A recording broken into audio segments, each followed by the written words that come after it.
the internet's only YouTube channel. Normally, I just fire up the stream without any particular thoughts beyond that. However, today's playing out a little different. Today, I actually prepared some notes of things that I wanted to talk about before I started streaming. And in part, the reason I did that is because on the drive to Merced and back, I was, thinking about various topics and stuff that I was just thinking about. As I was driving, it occurred to me before I started the stream, there were so many things I wanted to talk about before, but now I can't remember what they are. So I decided to see if I could make some notes that would help me to do a better job of that, so to speak.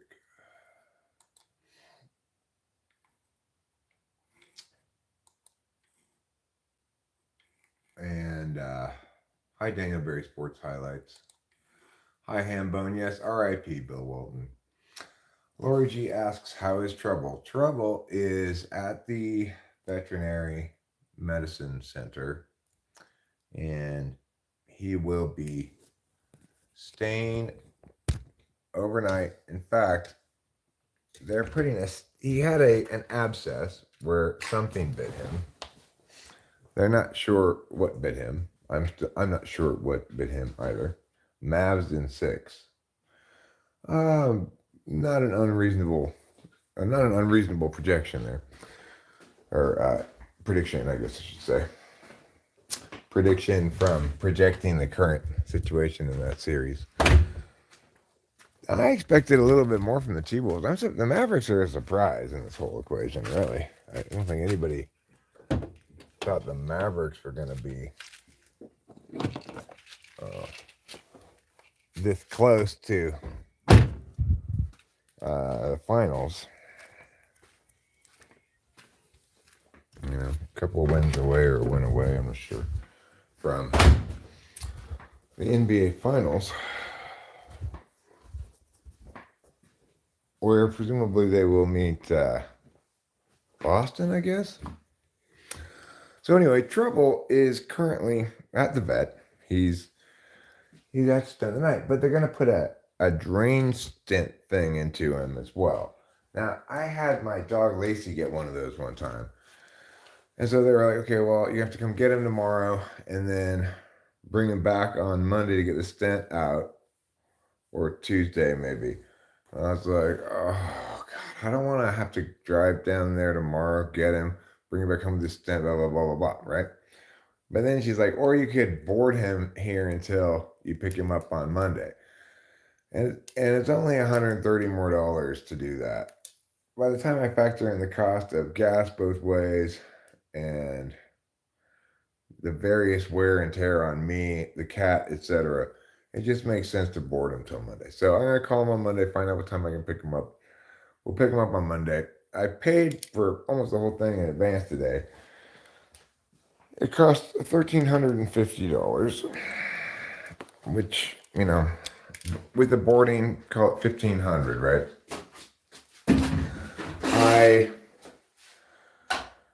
I'm actually pretty pleased overall with that. I know how expensive vet stuff can get. Hi, Lori G.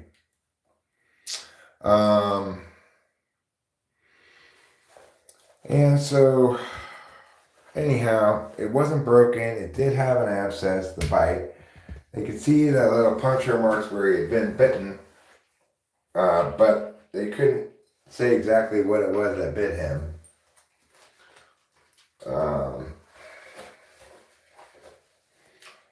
They weren't particularly big bite marks. I'm thinking small raccoon, probably.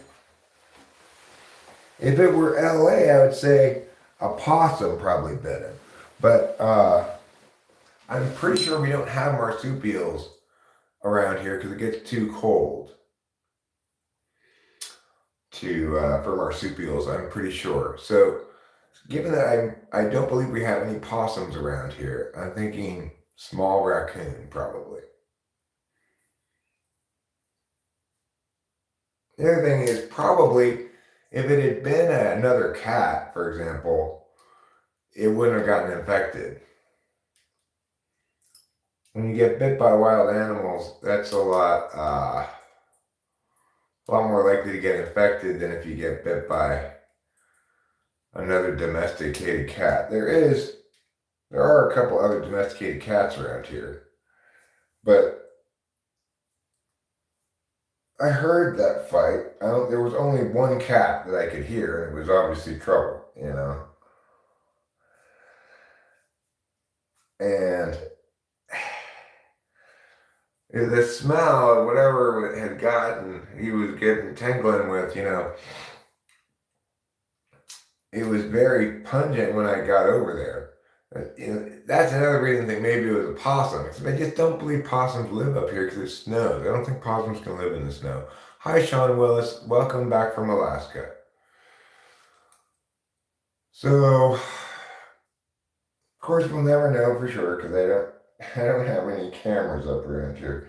I should get some uh,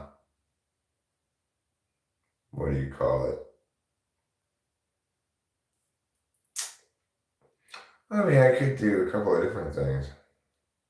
I could have a live feed potentially of my backyard, on a separate channel. Wow, that's a big cat expense, Sean Willis. I feel pretty happy with my $1,500 expense.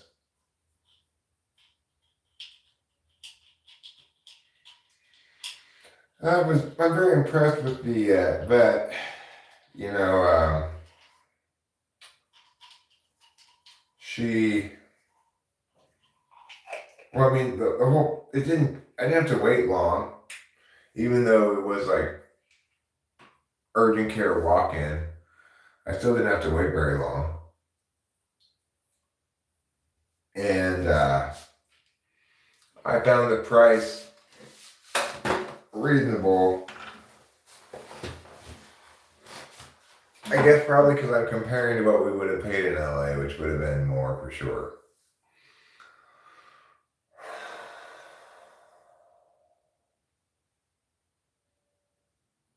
Regardless, I'm struck once again by how human medical care ought to be done like veterinary care is done.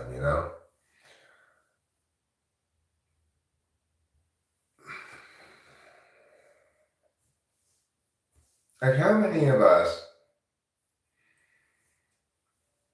who have health insurance, I don't have health insurance, but let's say you do,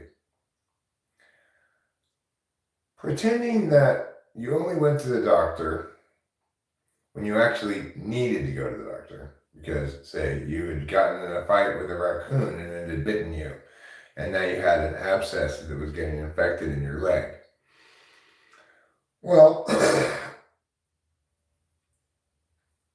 accordingly, what would happen would be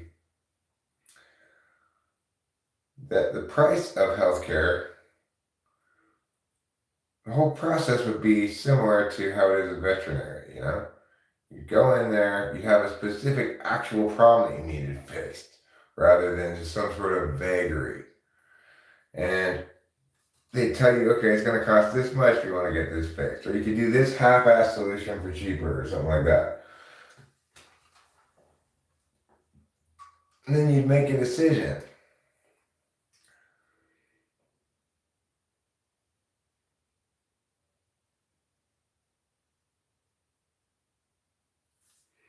Some neighbor, unfortunately, is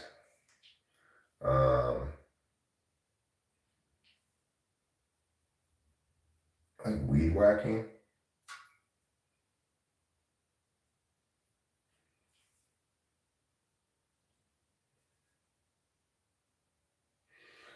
Check with my doctor if I plan to become pregnant while using this medicine. Okay. I know we love our cats and dogs so much, right? And for most of us, we we recognize that we might have an occasional big expense in terms of cat or dog health care. We had a big expense when we moved up here regarding the cats, especially Trouble. But before that we'd had a big expense with Capillo in LA getting hurt. The same thing that happened to Trouble, except hers got much more infected because she was bit by a possum.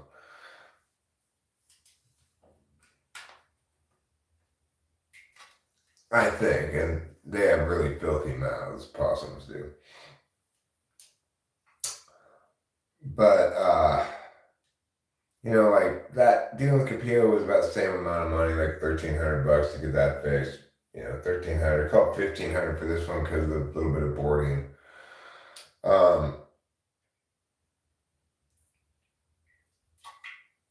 But the point is, so we've lived here for over a year now, and Trouble just cost $1,500. Does that mean I should get cat health insurance so that I pay $200 a month and then I don't have to pay when something goes wrong with him? No, it doesn't mean that, obviously. What's the story with Trouble? Trouble's fine. He's at the vet. He's gonna be. They're just gonna board him till Monday. Well, of course, pet insurance is a ripoff. What I'm trying to say is all insurance is a ripoff.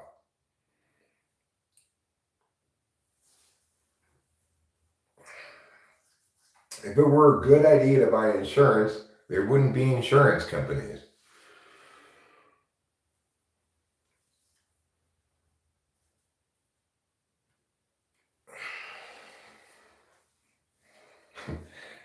Anytime it is a good idea to buy insurance, you can't get insurance.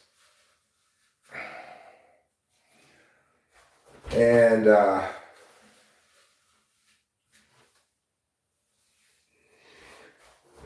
if you buy insurance and get lucky and it turns out to be a good idea to have bought insurance, there's a decent chance they'll accuse you of insurance fraud.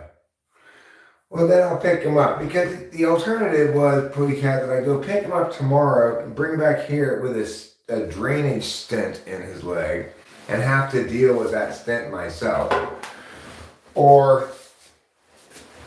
And then take him back on Monday to have it removed.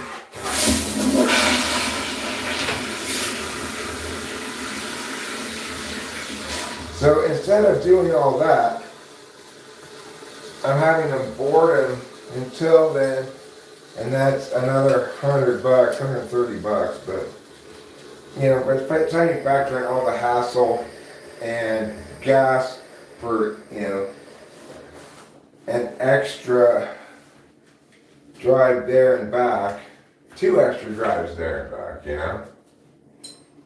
because I'd have to go get him tomorrow, bring him back, then take him on Monday and bring him back. So it just, by the time you factor all that stuff in, it just makes more sense to let him be boarded until Monday, and then I'll pick him up and he won't have the stent in him anymore, right? They'll take the stent out. So then I won't have to deal with this. My dog had that one time. It's horrible. I don't want to see that shit. I don't want to deal with that. So then, on Monday I pick him up and he comes home, and that's it. And we don't have to deal with it, but go back again, right?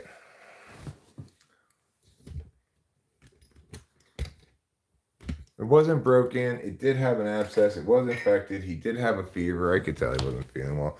He was incredibly well behaved at the vet. I'm no longer scared of that cat. The last time I tried to put that cat in a cat carrier, it was like somebody called the ambulance in advance to come stitch my incredible tears in my body that I'm gonna have. This time, I just picked him out. He didn't scratch me at all. He didn't hiss or scratch at anybody. He was like, I didn't like it, but he was cooperative.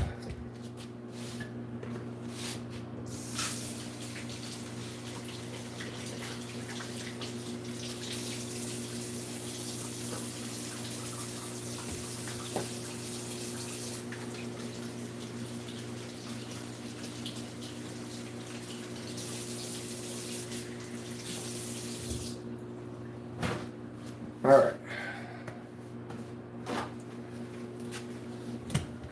So I want to show you, everyone who's here right now, and anyone who comes here in the short-term future, I want to make available to you the following thing here. Yeah, he didn't feel good.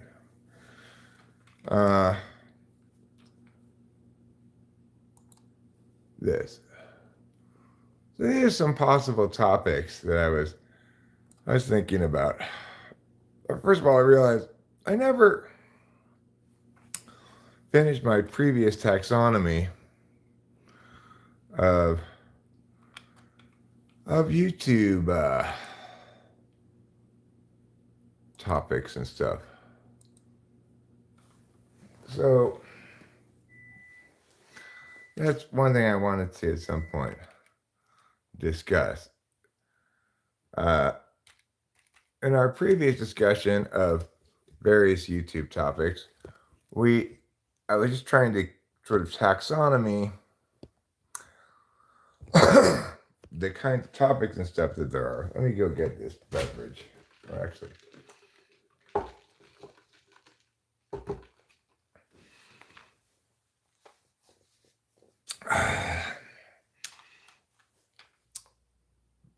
yeah, the place where he got bit got infected. Putty cat. The doctor says he calls it an abscess. So, okay. Can you see? Can you feel the love tonight? So, we talked about some controversial topics. There could be others besides these. Politics, religion, flat earth, evolution are 4 controversial topics. Sometimes get discussed. And there's emotionally iffy topics that aren't controversial, but I don't necessarily want to do, which are death, narcissist, BPD, dark triad stuff, and jealousy and cheating is emotionally challenging topics, but not controversial necessarily. And in terms of popular topics, I've listed 4 of them here. Paranormal topics are popular. Sex and dating topics are popular. MBTI is a good evergreen topic. I don't know how popular it is per se. And then there's trending topics of the moment. Oh, divorce and abortion. Well, abortion qualifies as politics. I think divorce would be under emotionally iffy.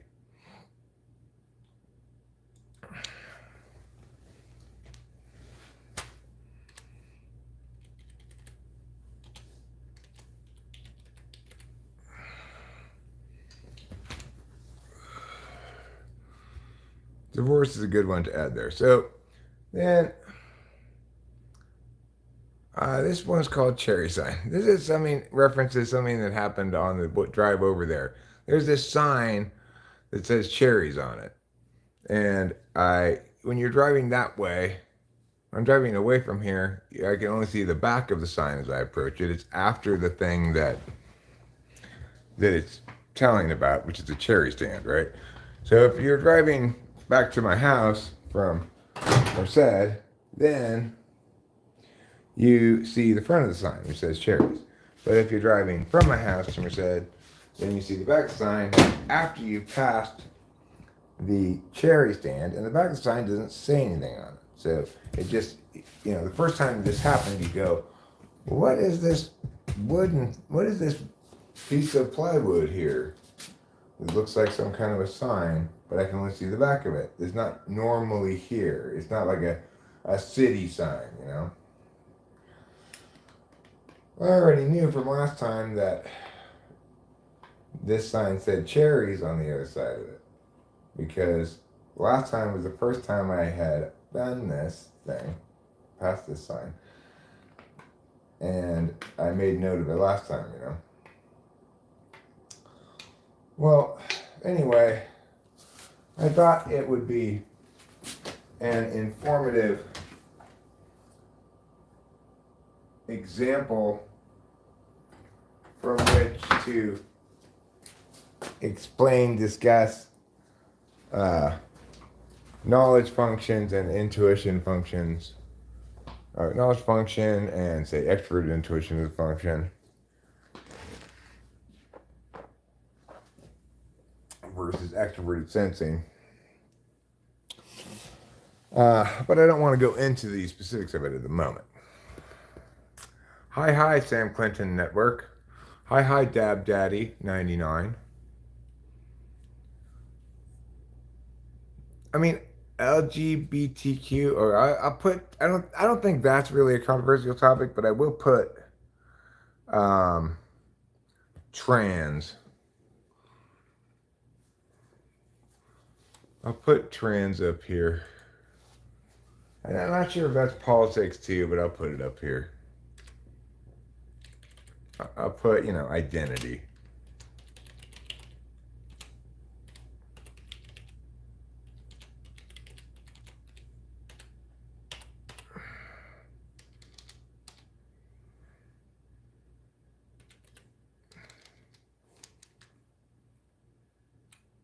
Identity, trans, race, etc.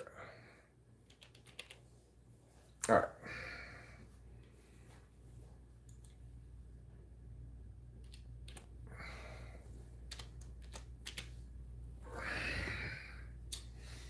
All right. So,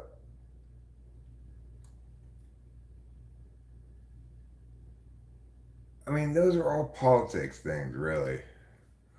I could think identity separate, but it's really a politics thing. I mean, if you want to talk about controversial non-politics thing other than this, determinism is fairly controversial. And it's not any of the things above.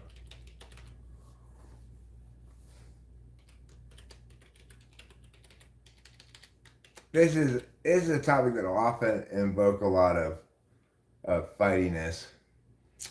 All right, so now let's go down to this next thing. Like,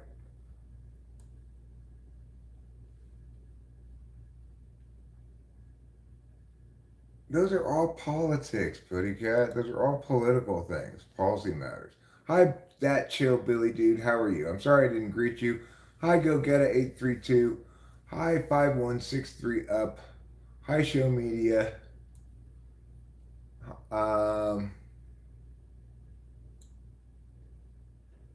P. Diddy, innocent or not? I'm going to say not, but I'm not on the jury, so. All right. Now I want to discuss this more on language, explanation, knowledge, assertion, parsing, etc. Some thoughts I was having, like, we'd all be well off to begin with the behavior angle on words. Like, I am attempting to do, yeah. Am I attempting to express myself? Am I attempting to attack you verbally? Am I attempting to get reassurance from you? Am I attempting to convince you? Am I attempting to check you for your team status? Am I attempting to seek to bond with you over common interests? Am I seeking to get you to do something? Am I trying to explain something? Which is, you'll note, distinct. When I'm trying to explain something, I'm not trying to get you to do anything. But if you want to frame it that way, we're trying to get you to understand something, right?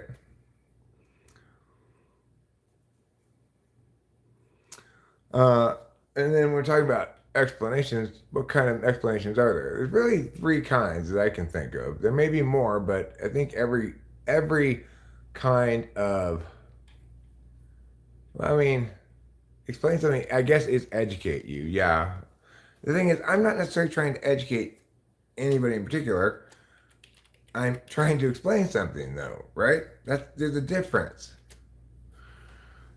My explanation is correct, and it will provide understanding for people who understand the explanation, who are people who use explanations to understand things.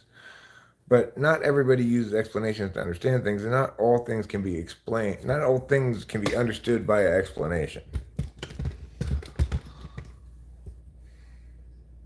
What does this word meow? Meow just means fill in whatever here. Hello, Lil Gang 17. Hello, Manu John.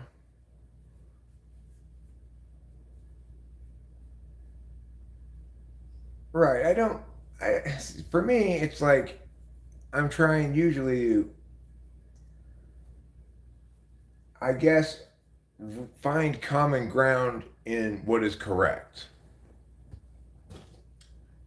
Or I'm trying to bypass resistance by filling in necessary blanks. That would be educating.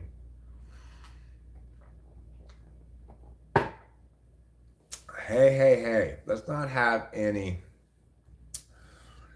gang conflicts here in the live stream. Here talking with famous people, we're all in the Fun Friends gang. A gang where instead of doing gang stuff, we're just fun friends who hang out and have fun. Coach Steve Money JK. Um, Laser gun wheelchair races? I don't know. What do I think of the Godfather trilogy, Eric? Well, I don't remember them all that well. It's been a while since I've seen them, but I do remember liking at least one and two, and I'm not sure about three. I think I did, but maybe I was wrong. No benefits. Uh-uh. Your regular fun friends, not sexy fun friends, okay?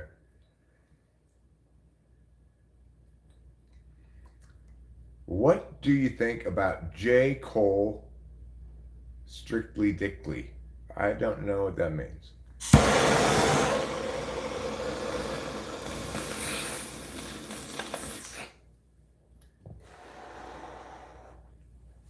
Is Trump technically guilty of the things he's been accused of? Yes. But should Trump have been prosecuted for that shit? Absolutely not.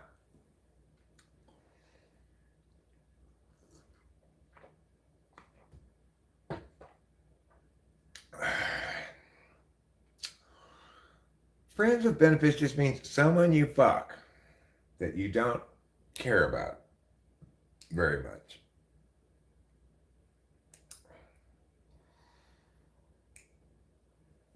I would not. I would not call myself uh, a Trump enthusiast, but uh, I find it absolutely appalling that obviously politically motivated prosecution went forward. It's not quite enough to make me vote for him, or I'm not obviously not going to vote for Biden, but it's not quite enough to make me vote for Trump, as what Putty Cat was saying. But I totally get Putty Cat's response to this, who said, I wasn't going to vote, but now I'm going to vote for Trump because of that bullshit. I feel similarly. It's like, what the hell is anybody thinking? Prosecuting him for 34 counts of like basically falsifying financial documents to hide an affair. Since when is hiding your affair a crime?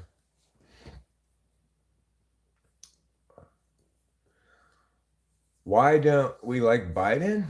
Because he's he's unprincipled, weak believer in bureaucracy fundamentally, and also a very questionable mental competence. Yes, I remember you Brian's talk and play. Is Baki an ESFP or an ISFP? Great question, Fly Guy. I'm going to say ESFP.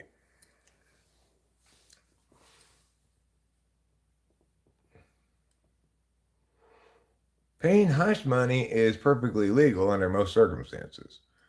Uh, he may or may, I mean, people do it all the time. They're called non-disclosure agreements. That's when you give somebody money to sign a non-disclosure agreement, in normal parlance, it's known as a a settlement with a non-disclosure agreement of some kind, right? It's not called hush money. This is just this obvious poisoning the well language the that certain media outlets are utilizing.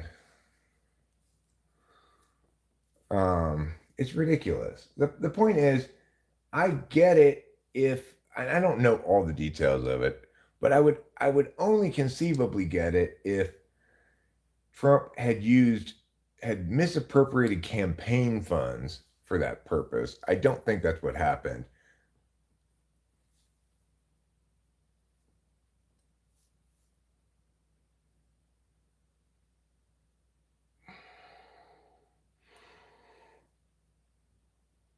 Oh yeah, usually they do manage on. I was offered $5,000 to sign a non-disclosure agreement when I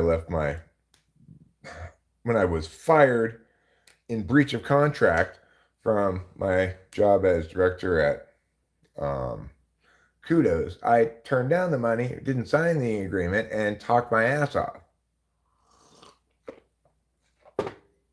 But I said, okay, I'll sign it for 30. I'm not signing for 5. She said no. I said, fuck you. So yeah, normally NDAs do. Otherwise, why would you sign one? I mean, sure, if you sign something in advance, but even then, why would you sign it? What are you agreeing to? Hi, temporal teleporter. I mean, why would anyone sign a non-disclosure agreement for free? The only possible reason to sign it is because one, you want this job or gig that you're is contingent upon you signing it, or two, because you want somebody to not talk about something that happened that they didn't sign a non-disclosure agreement in advance for.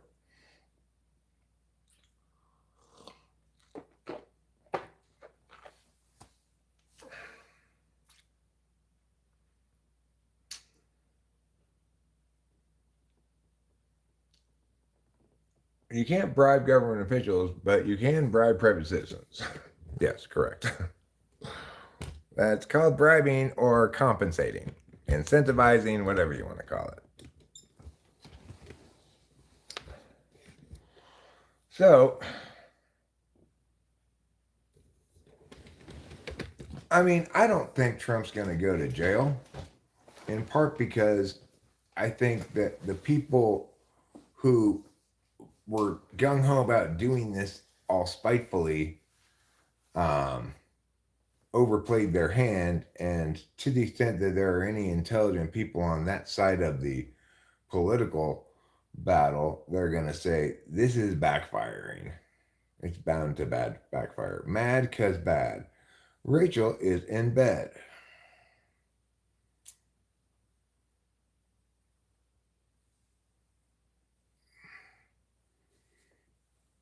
Right. Well, I indicated that too, Pretty. I said unless getting a gig or a job or something is contingent upon you signing it, then you'll sign it in advance. It doesn't seem to me that's what happened here. Uh, Either he didn't have Stormy Daniels sign such an agreement in advance, or whatever. Right. And what Barat says, if not for the politics of it, there's no way. What is a federal case being made against him, or a case by the state of New York? Regardless, if he had been if he hadn't incited the outrage of the other team, this would not have been prosecuted. I find it deeply offensive. And not because I like Trump, right? Because it's wrong. Yeah, a felon for what he did? Come on. That is not a felony. Manu John, I don't think you understand how things are going to work. there is zero chance this negatively impacts his presidential run. I think it positively impacts it. And to the extent that they try to put him in jail or something for some stretch of time, that's going to even more positively impact it. He's already been found guilty of 34 counts, Stab Daddy 99.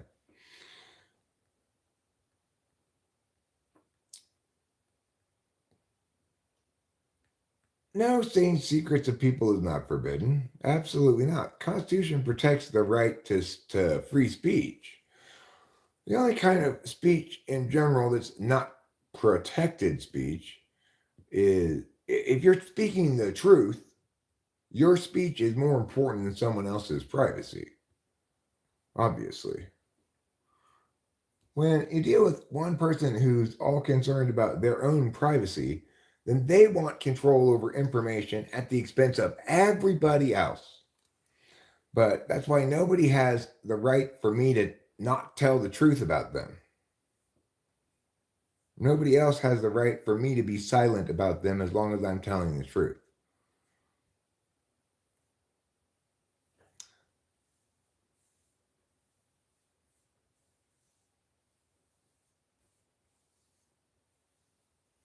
I think you're missing the point here, John.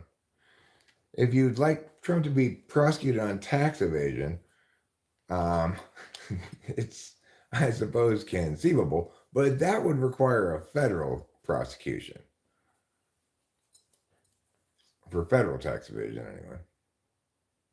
I doubt he's guilty of tax evasion. Remember, what unfortunately people on a certain angle of processing things don't seem to get is that it doesn't matter what you do with a progressive tax schedule. It unavoidably always hurts the poor most or the middle class most. So the only people who have real substantial tax burdens are people who are earning money at a job, either with salary or wages. Those people shoulder the vast majority of the tax burden. Because you can't tax money people already have that they've already been taxed on, presumably, right?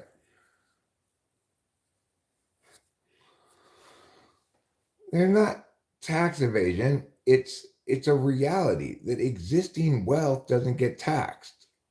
If you make $1 million and the government takes $300,000 of it in taxes, let's say, and you have $700,000 left, that doesn't get taxed again. It does when you spend it. Maybe additional earnings, capital gains that you earn from it, those might get taxed. But there's no way to tax rich people without pretending as though you haven't already taxed them or that money, you know? Well, it's true. Trump's a horrible candidate for office, but I have to say, I think Biden's even worse.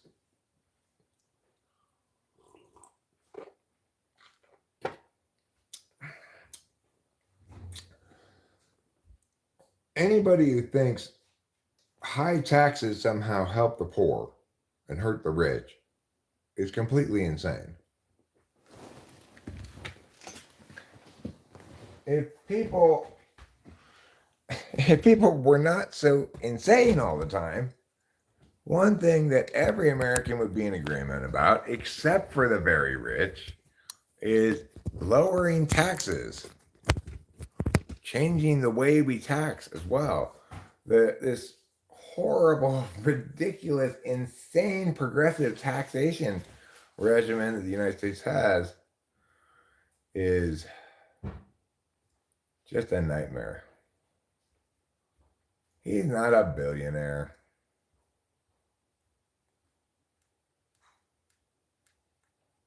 Kitty's gonna be fine, Winston's mom. Kitty's gonna be fine.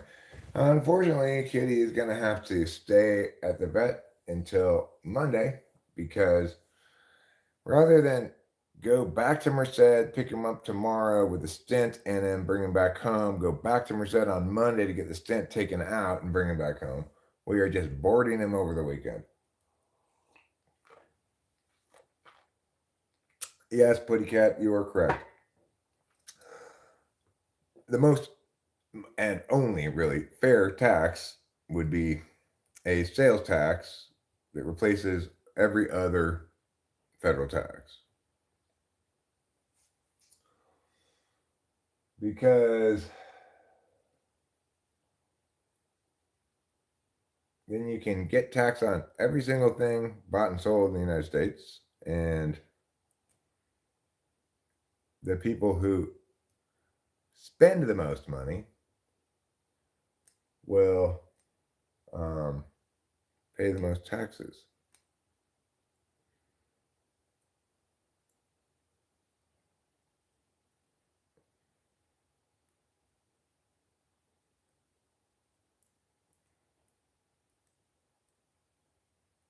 Answer to the stream title: NE plus TI. Ah, that's a good answer, Debt Boy Klaus. That is a good answer to the stream title. I will agree with you there. So, unfortunately, seems unlikely that we're going to be able to scrap the whole tax code and start with something sane.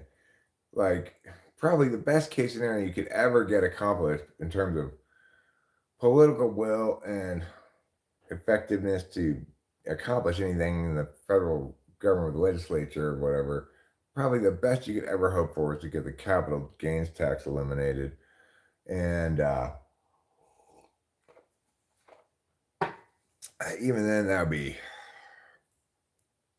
tricky.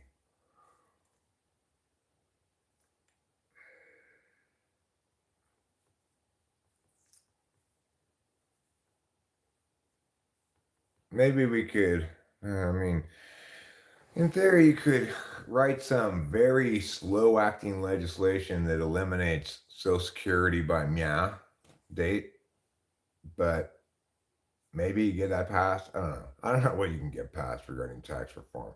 It's desperately needed. And unfortunately, a bit of a political hot potato because people are so uninformed about economic policy, taxation, the actual impacts on their pocketbook, of policy meow versus policy meow. I mean, I don't think that's going to happen, Manu. I don't think. I don't think Biden's going to win. Well, I don't think Social Security is a scam. I think it was put together as sort of a federalized mandatory retirement investment program that was started with a certain endowment and was intended to force people to be responsible. Of course, it worked for some stretch of time, and as it was understood, as they wanted it to work. Unfortunately, it it can't sustain anymore. The problem is the the value of the endowment doesn't keep pace with inflation. So accordingly, there's no way to sustainably maintain that program and expect it to stay solvent long term. And indeed, it's running out of money and it's not going to be solvent indefinitely. The best thing we could do is just sort of acknowledge that and phase it out in some way that's as fair as it can be, which is to say, the oldest people now, um, they're not impacted at all, right? But people who are like just getting ready to get Social Security, well, their Social Security is going to run out at meow point, right? Or start later, one of the two. They might have to work and the last couple of years, without paying, say, double into Social Security, and only get some of that back. And then it has to be like sloped like this, you know. Which cat? I've got two cats. Capio is here around doing whatever. She went outside to play around. I think she's happy that Trouble's not here, actually. Uh, but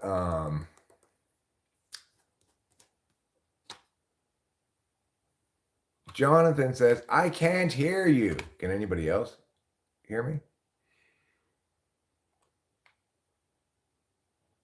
Eric, what is your dream car? My dream car, I don't really have a dream car, but I guess if I were gonna get a nicer car, like a big car, I'd probably get a 2-seat row truck with, you know, 4-wheel drive, no, stuff like that. Just because it's most useful. Does my house have a garden? I can take you outside and show you around the house if you'd like. It's not. I don't really have a garden per se, but I do have plants and stuff outside. Slowly man acts it. I slept really well last night. I slept from about 1 in the morning until 11 a.m.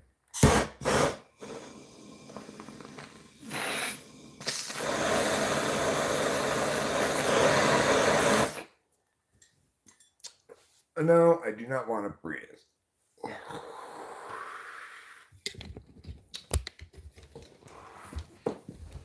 I've heard this before, that the audio on my live streams is rather quiet. I've noted it myself. If I'm listening in the car, the background noise from the road can make it difficult for me to hear what I'm saying. I do intend to get a lavalier mic that will ideally solve this problem. I have a lavalier mic that I don't like to use very much right now because it's wired. And I got a wireless one, but it doesn't work with my phone. I really want to get a wireless one with 2 mics so that both Rachel and I can have a mic and live stream. But that's what I tried to get, but it didn't work with my phone. Okay, so I will get an audio improvement solution here at some point. Let's take a look at what's going on outside. I don't have a garden, but I do live in a place with a lot of plants. This is the gully beside our house here. There's a little stream at the bottom there at the moment. It's not year round, but it's running right now.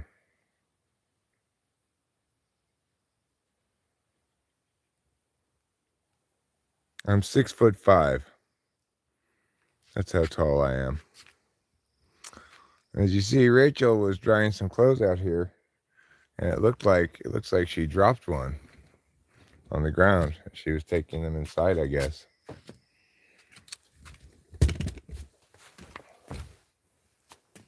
So I'll put this back on here for her. I like that better out here than in the laundry room. Of course, that's seasonally possible. As you see, we've got a lot of weeds right now. Not weeds, but I don't know what you call this stuff. Wheat? Field wheat? Meadow wheat. That's what we should call it. These are my mossy stones.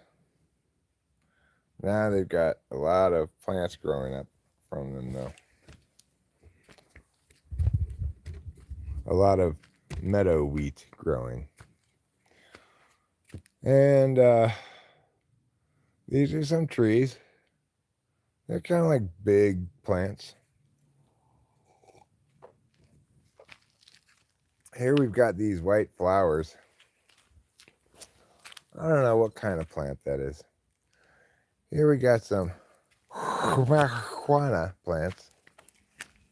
And a couple pink flowers you can see right there. Some pink flowers. There's our shed. Here's the back of the house. There's the kitchen. I'm getting mosquitoes on me. Let's go over here. Right there is like the worst spot for mosquitoes.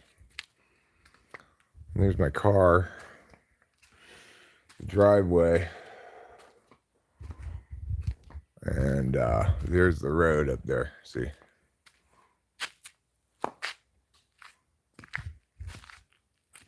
There's our propane tank.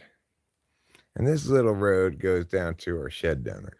This is the east side of the house.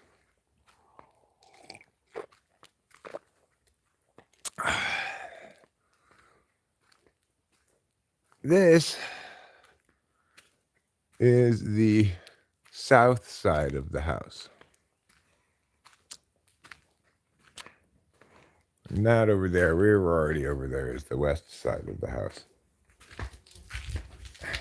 Go away, bugs. I gotta get back inside before I get attacked by any more bugs. This is the foyer. There's a ceiling fan. Oops, that's not the light switch for it, though. Still don't know the light switches. There, see, it works, though.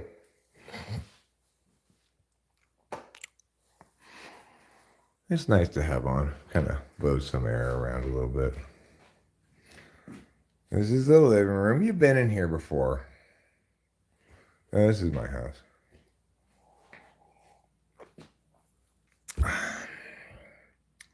Take it, don't believe it, don't. No, my Mini's not a turbo. It's not very sporty at all. And here's the kitchen. As you see, the house inside it's kind of dated looking. You know, it's from 2000. It's not new construction or anything. It's got these horrible ceiling fans that I hate so much. Here's the dining room.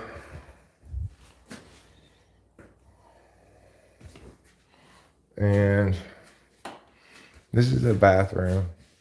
This is my favorite bathroom too. This is the world's greatest toilet. I mean, it is a toilet to write home to mom about. I've never been on such a good toilet before. If Ruben's here, he'll attest to this reality. Ruben, tell the people that I'm not exaggerating. That truly is just the toilet of the ages. I know Ruben likes a bidet, but personally, I think that's not cool.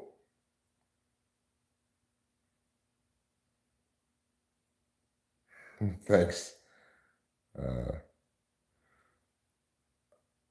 I can't read your name right now from out here. I don't think that's correct. I'm not rich, but we are,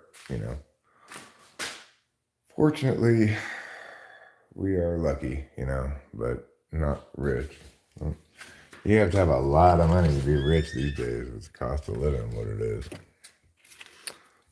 Here's the deck, This is the garage. It looks like there's no poop in here. It's not obvious that they did anything, so let's pretend they didn't. Now, trouble's not here. We're going to have so little poop for the next couple of days.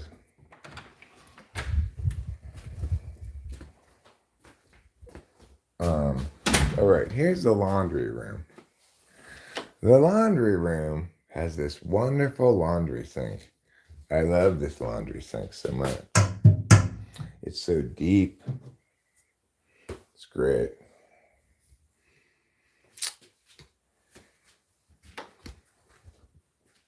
Here's a bedroom. Oh, there's a Rachel. I forgot you were in here. Oh, I can't believe I forgot you were here.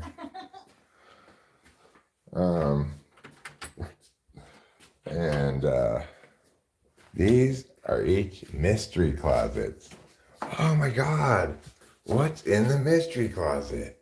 What's in there? Could we look in the mystery closet? I don't know. Nah, it's too mysterious. All right. This is the vacuum closet. Oh, Eric, can we look in mystery closet number 2? Can we look in this one? Hmm. I don't know. I don't know if you can look in the mystery closet number 2. This might be where I keep my serious mysteries. This is pretty private. Oh, okay, fine. Mystery closet number 2 has these things. Oh, maybe I did put. I did. You know what, Rachel? I don't even know why I did not just throw that other coffee maker away myself to begin with. The not the working coffee maker that I didn't throw away is in the pantry.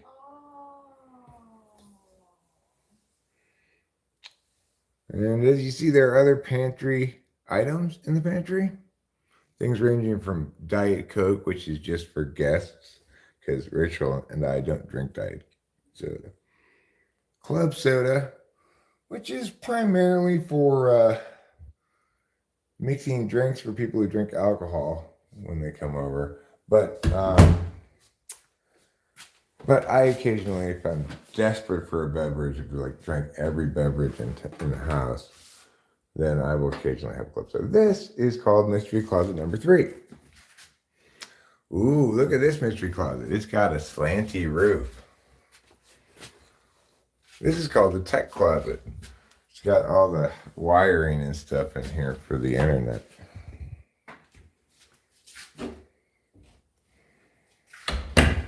Are there more mystery closets, Eric? We want to know what we want more mystery closets. We love mystery closets. You do? Okay, well, let's go upstairs and see if we can find any mystery closets. Now, first, I want to tell you, these are real functioning oil lamps. We could, put this up here like that, and then you light it on fire, and bam, you'd be amazed. However, let's not do that. They last forever, too. It's crazy how long that thing lasts. If you have that thing full of lamp oil and just leave the wick up a teeny little bit and periodically turn it up a little bit more as it eats it away slowly, it will last for days and days, I'm sure, because I couldn't believe how long just the teeniest amount of wick lasted. I mean, granted, it's probably sucked up. I guess it must be sucking up the oil from below. That's what it's called, a wick, obviously, Eric. Dumbass. Never mind. I just demonstrated my lack of understanding how wicks work. I don't know how long it would last, accordingly. My previous calculations were predicated on a wrong mechanism understanding of wicks. Here's outside. Okay. What kind of a closet is this? Oh my God. Is this a mystery closet? Whose room is this? This is, I don't know, Rachel's room? This is mostly Capio's room, I think. What's in the mystery closet? Let's find out. You there. Okay. Ooh, what's this? Sassy. I think this looks like clothes that Liza Minnelli would wear. I wonder if Rachel finds that offensive. But it just seems like, for whatever reason, this outfit just says Liza Minnelli to me. Oops. I didn't mean to take it off of the hanger.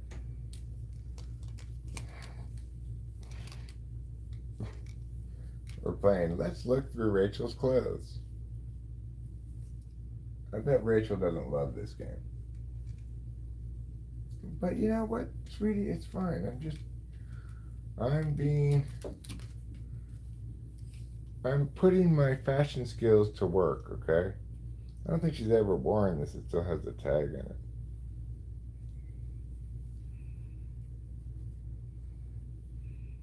Maybe she wore it with the tag in it. I don't know. And it probably would have been uncomfortable with that tag on. Stay on the thing!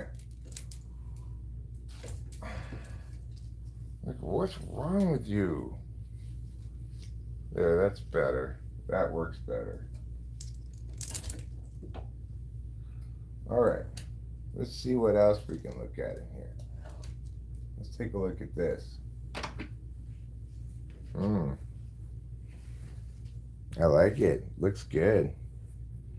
Looks sexy. I can picture Rachel filling this out nicely.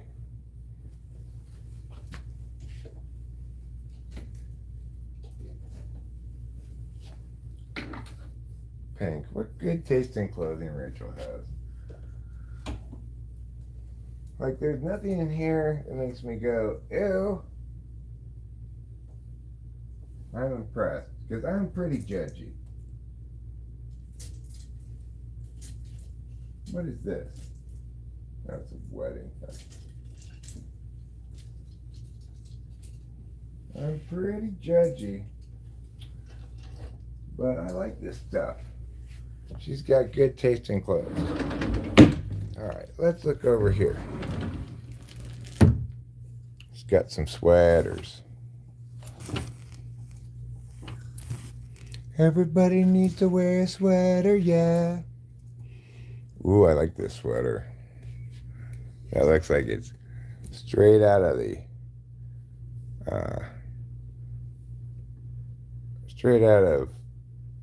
well, it doesn't really look straight out of Free People because it's too clean for Free People. I don't know who this looks like.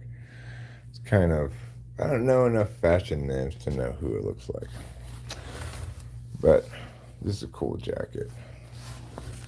She's a very fashionable lady. Look at this sexy little dress, huh?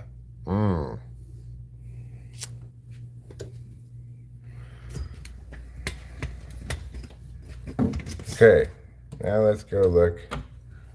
Rachel probably doesn't want me to go in her room. It doesn't have any closets anyway. Remember, we're looking at secret closets. Here's another secret closet. Just some blankets and pillows and stuff. Alright, that's it for secret closet tour. Hey, oh, that, by the way, this is the upstairs bathroom. Okay. This is this mirror. This is Cameron's room, the black room. It's a guest room. It's got, I think, the coolest view because you get to be up in the tree. Up high in the tree, like a magical bird squirrel.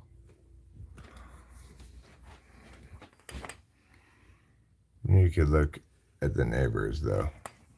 That's not so fun. Try to not.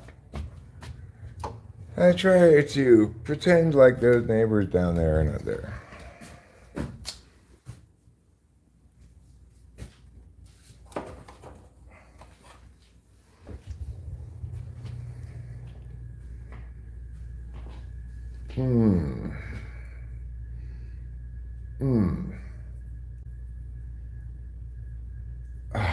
Q-tips. Q-tips are very satisfying, you know. They make me feel like I've been tickled by an ear elf.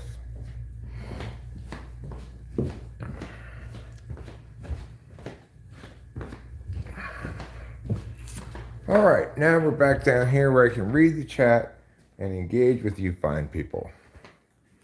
Let's see what's been going on. Step 1, where did I leave my coffee?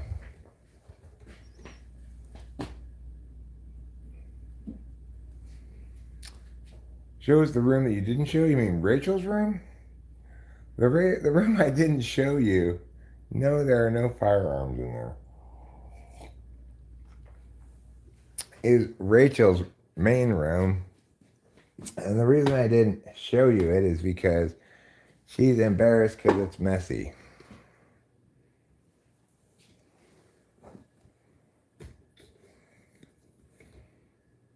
Show us the size of your workbench. um, well, by workbench you mean the bed. It's queen size, I think, the one that Rachel's in right now. And if you're talking about the workbench in the garage, I could show it to you. I've got a couple of workspaces. I don't really work in either of them because I don't do a lot of garage kind of stuff.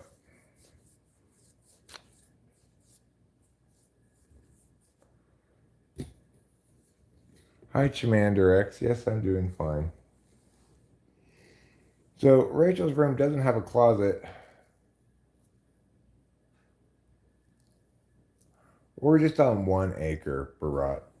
We only have 1 acre of them. So uh, there are some of those trees are ours, and we could cut them down if we want to, and some of them are not. Your dog scored some ketamine once from the vet.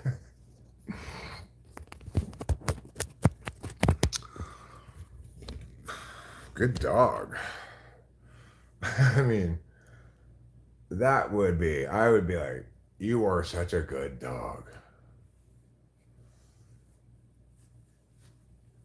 Uh, so yeah, Rachel's room is not really that messy or anything, but uh,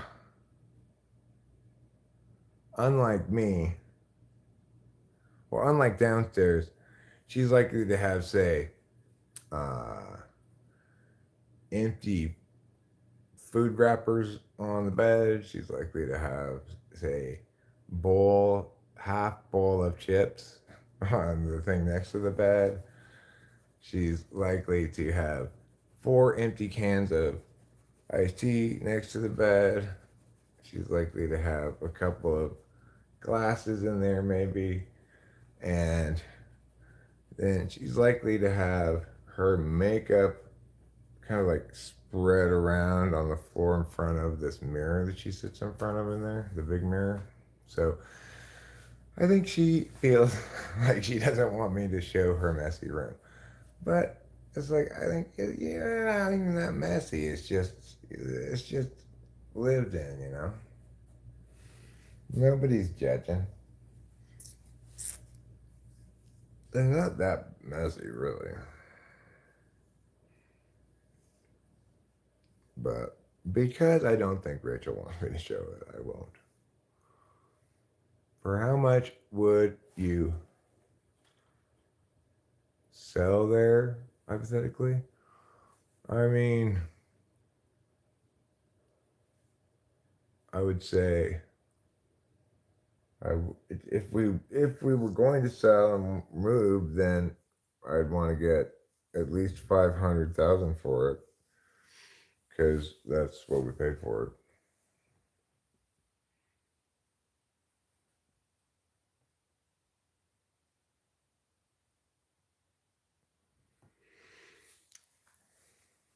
You're not even messy, Rachel. You just clean up less frequently than I do.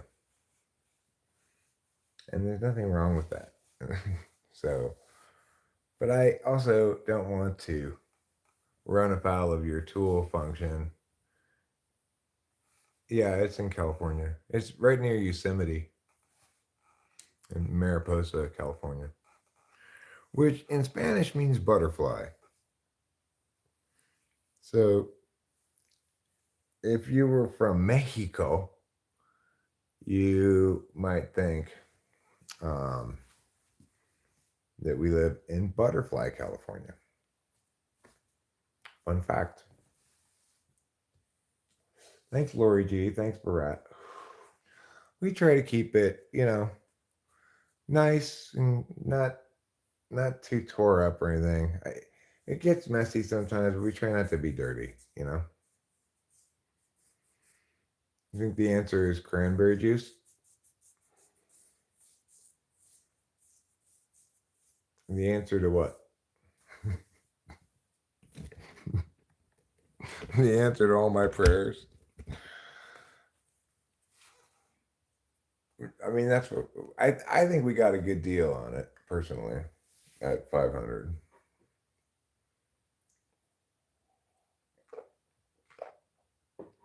Does your cat go to the green areas also?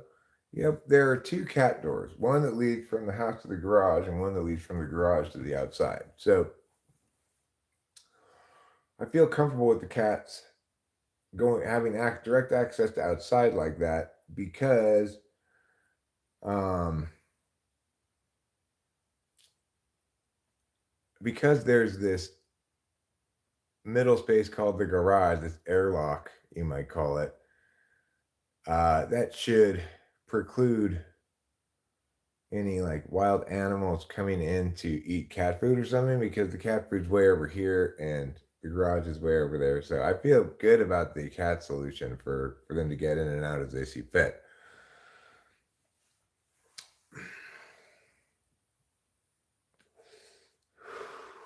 Oh, that question. What makes old man dream? Cranberry juice would be a good answer.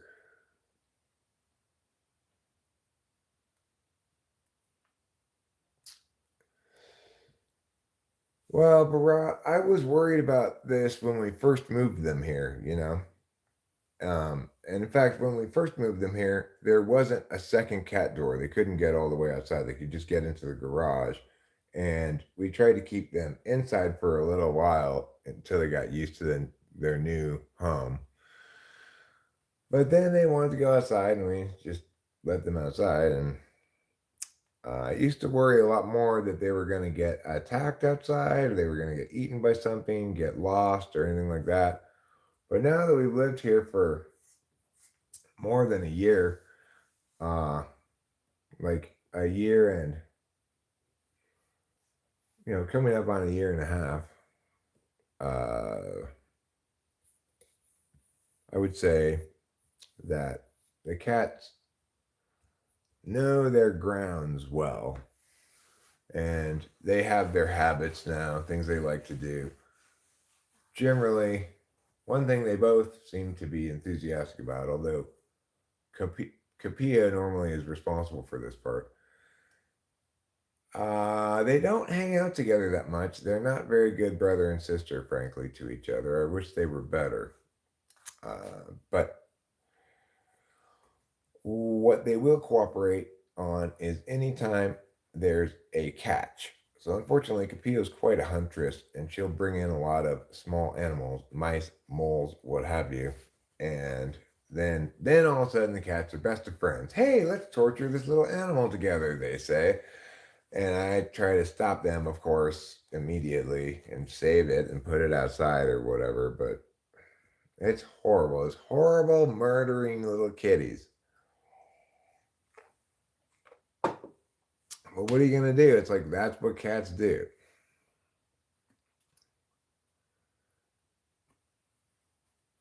We had an outside cat that found us in a thunderstorm. She stayed an outside cat in rural Idaho and survived just fine. I did make her a little house for the winter. Well, that's good. A time ago. It gets very cold in Idaho.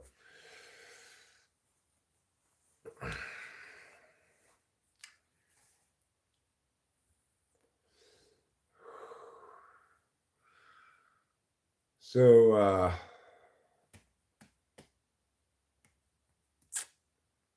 anyway, I think that this list here of different reasons why people say words. I am attempting to express myself, attack you, get reassurance from you.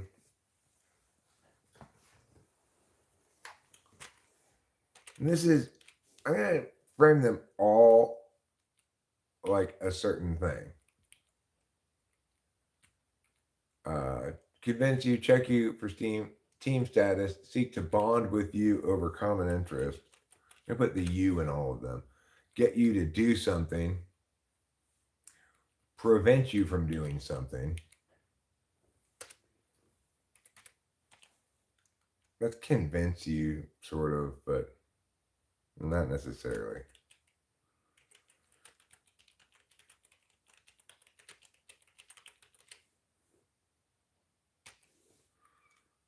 Like that, I could say, I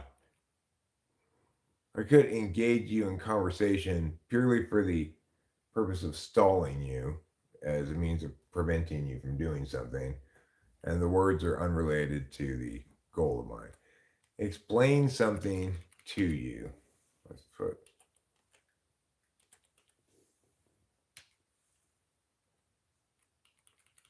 which is educate you. Uh, and you could educate you on or explain how to do meow, how meow works, or why meow is status meow. Do you believe in Jesus in a young girl's heart? Do I believe in Jesus? I self-identify as a Christian and pray accordingly.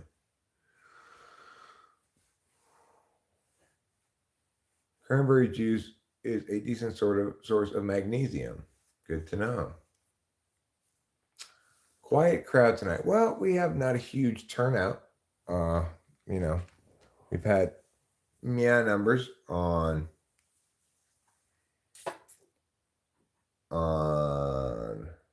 the stream, but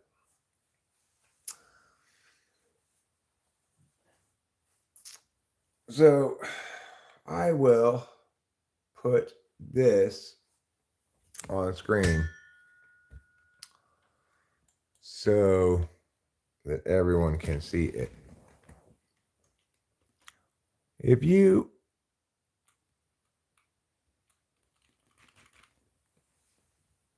I guess it could also be make you laugh is something I could be saying with the words, right?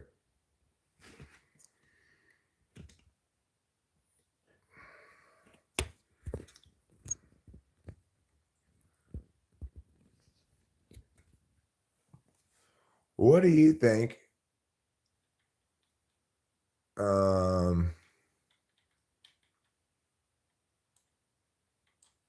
To express what? Express my creativity to you. Or, you know, express my words to you. Something like that. You know, like, let me read you this poem I wrote.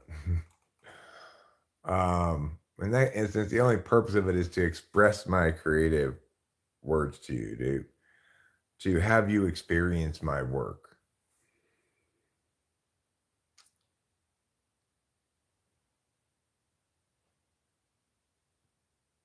I could try to play that song. Um,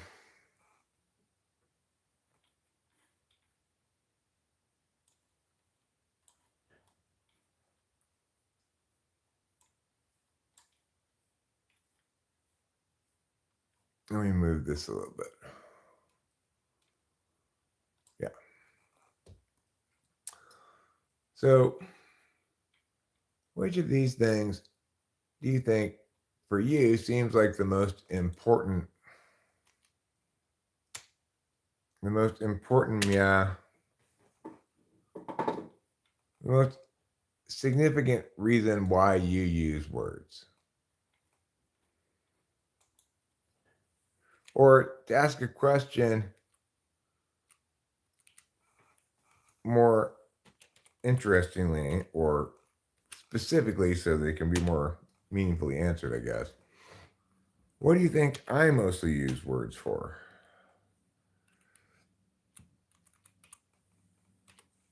The other thing is, of course, you can ask questions, which I didn't include here very much of.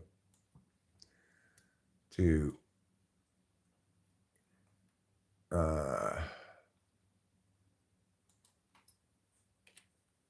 so I will say here, to get you to do something, to get you to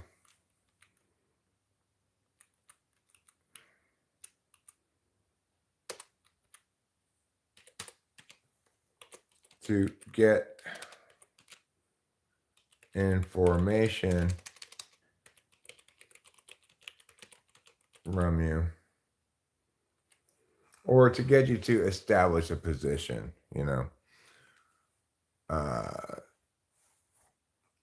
or to get to, I mean, that could be a couple of different kinds of information. It could be facts,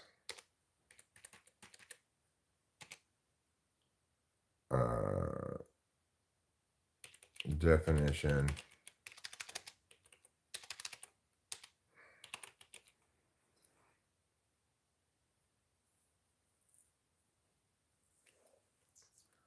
basically information about words, or information about not words. That's the best way to put it. What kind of information do you get? Those sort of things. So, to take a stand, that would be to assert the correctness of something, you mean? Isn't that really you're trying to convince them? If you're asserting the general correctness of things, then you're trying to convince somebody of that, or you're using that to check for team status, right?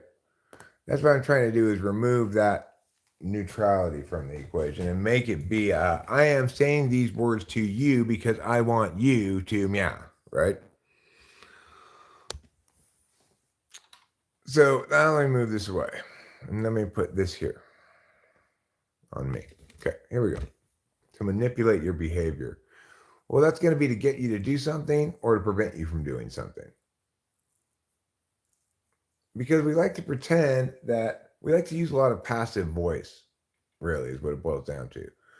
We like to say, I'm asserting the truth of these words. Well, what you're really saying there is not any different than just saying the words. If I say, that store sucks, and I say, I assert the truth of the following, that store sucks. The sentences are identical in terms of meaning, right? So the question isn't one of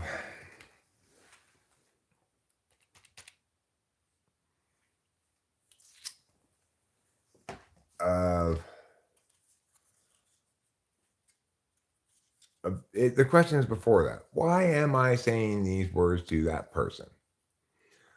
Attempting to get reassurance from you. Okay, I guess you could say,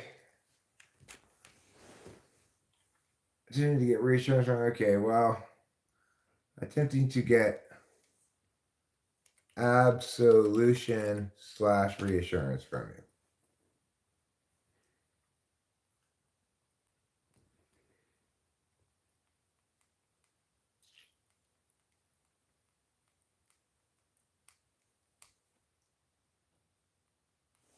Information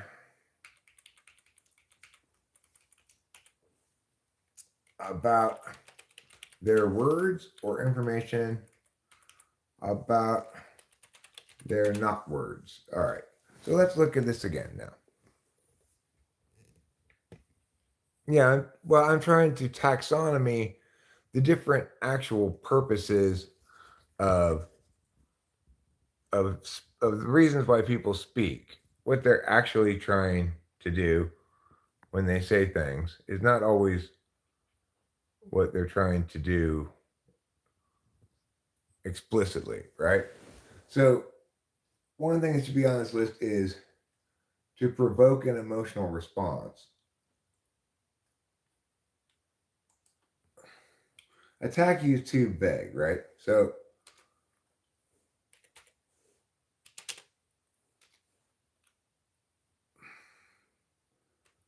to provoke emotion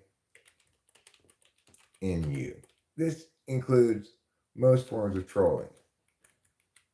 To harm you. In this case, this would be like defamation,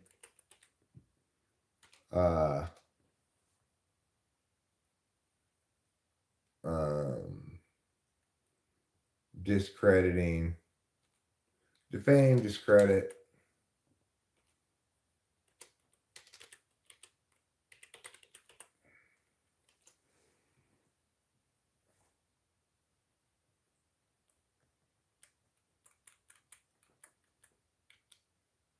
Um, get absolution or reassurance from you to convince you to check you for team status. It's like some kind of test.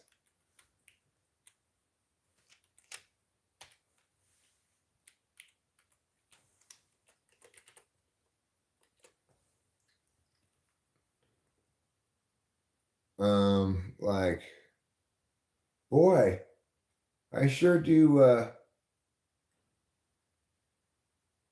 That the Dave Matthews Band sure is great, huh? And you're actually testing to see if they are gonna say the right thing. Seek to bond with you over a common interest, get you to do something, prevent you from doing something, get information from you, either about your words or about your not words. Hi, Chris Chapin.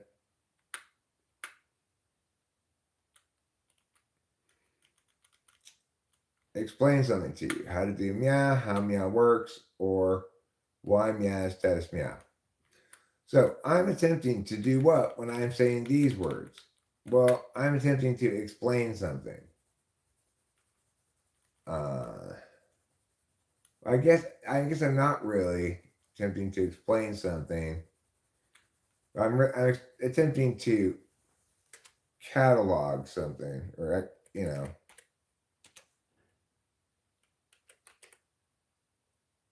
catalog.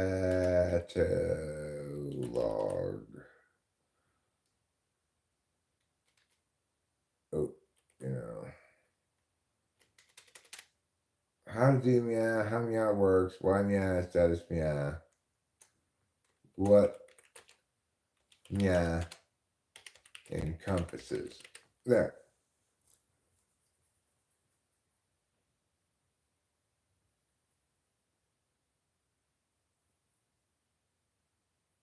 Control, influence, extract information, convey an idea, distract, incapacitate. Now, the thing is, what I'm trying to do here, Atomic Alpha 1, is make clear what you're trying to do um, in relation to the other person, how you're trying to change them or impact them in some way. So, yeah, there are different ways to control, though. So, like, I could try to control you by um, preventing you from doing something by, say, stalling. Whatever it is I'm saying is not purposed for anything other than to prevent you from doing something else.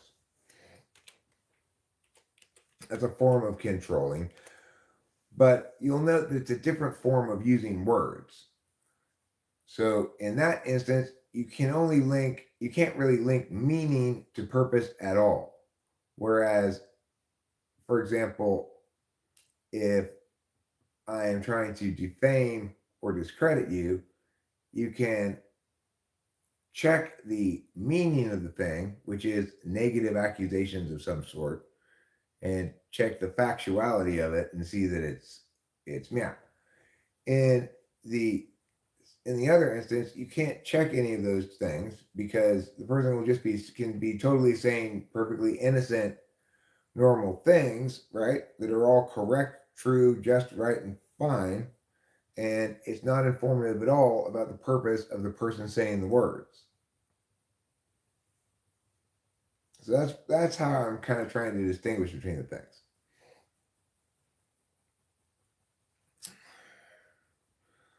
Don't feel bad who, what, where. My IQ is 107. Um,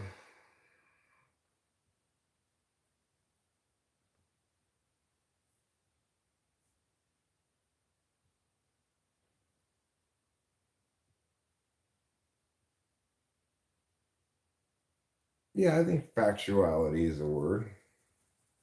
What's the alternative? Factualness? The quality of being factual. What else would you call it? To persuade, to convince, right? So the point is, if I'm trying to persuade you, what I'm really trying to do is convince you. It's, it's, if I'm either trying to convince you, which is to persuade you to agree that I am correct, right? Or I'm trying to get you to do something, which is persuade you to take action. Yeah. Persuade is different than convince. Convince is convince. Persuade is get you to do something, or potentially get you to not do something.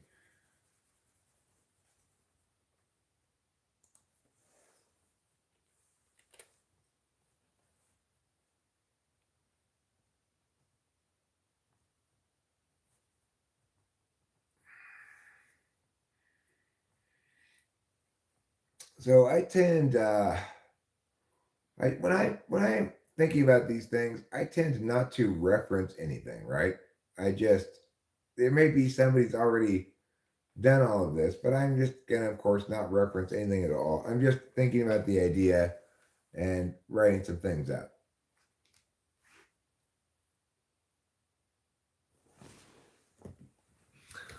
I mean, I don't think you're, I don't think you're, I don't think your definitions of persuading and convincing are very convincing. So, uh, if I've been persuaded, then I'm probably not convinced, right? You you're most likely to convince me if you don't try to persuade me. People who attempt to persuade me, then they're just making my work harder because I know that they have an interested position here and want me to come along to their side. At which point, then they're just making my job harder because I'm going to have to figure out exactly what all the relevant stuff is and facts. I'm going to have to kind of intuit what all the relevant stuff is.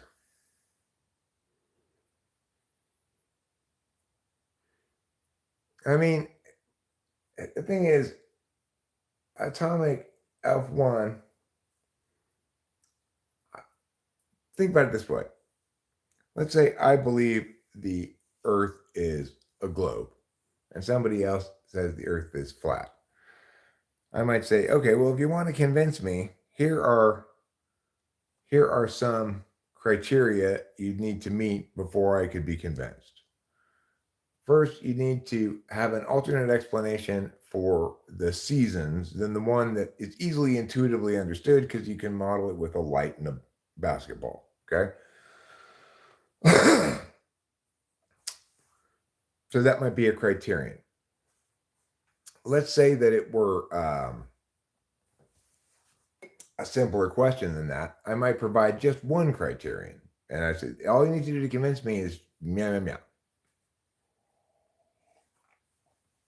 For example,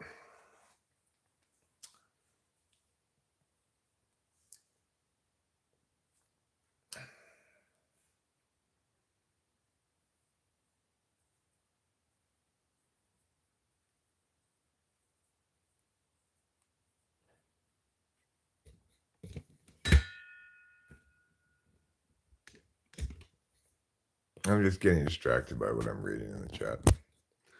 You did Kava Kava. Have you ever heard of Kana? Kanna? Makes me want to go to the mailbox.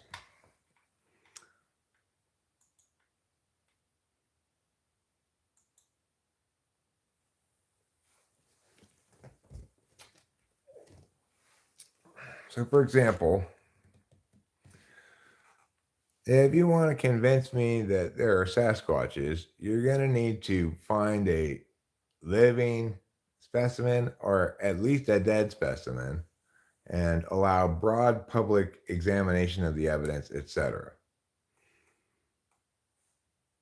If you can do that, then I will believe in Sasquatches.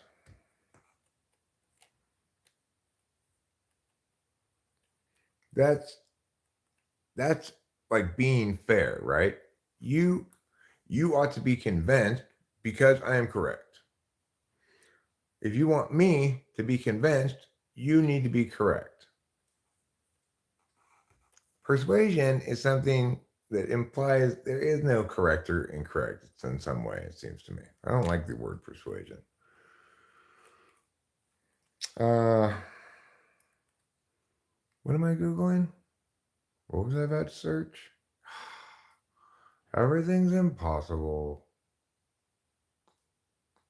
I don't even remember what I was going to search. Whatevs, McGivs. I give up. Oh, right. Canal. That's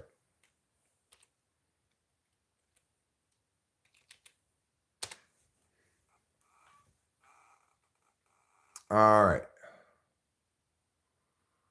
So, canna is a South African succulent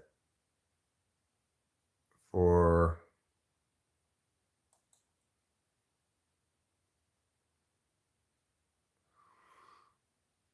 it's it's known traditionally for its ability to elevate mood, reduce stress, tension, anti-anxiety, and its tranquilizing properties. So I ordered some. I'm gonna go to the mailbox see if it arrived.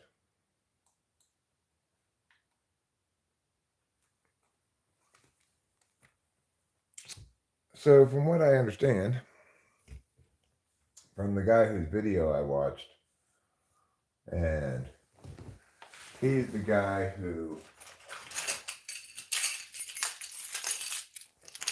yeah, I know Atomic. Oh, I got you. I don't want to argue about persuading and convincing and stuff because,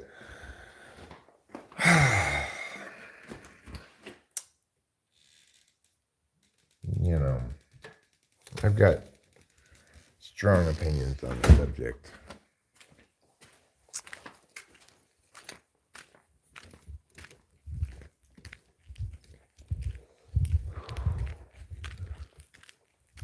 Like, I think one of the biggest problems we have is people are so comfortable with shifting burdens of proof. Whether it's a flat earther who's accepting one level of proof for the thing he wants and another level of proof for the thing he doesn't want.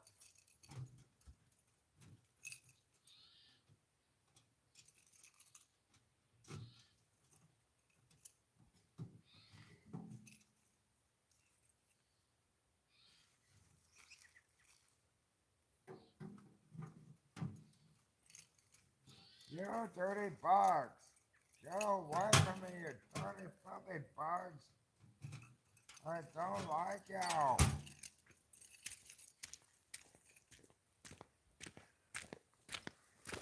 Horrible bugs. Run away from the bugs, run. This is the worst time of day to go outside for bugs. Right now is when you're going to get the most bugs.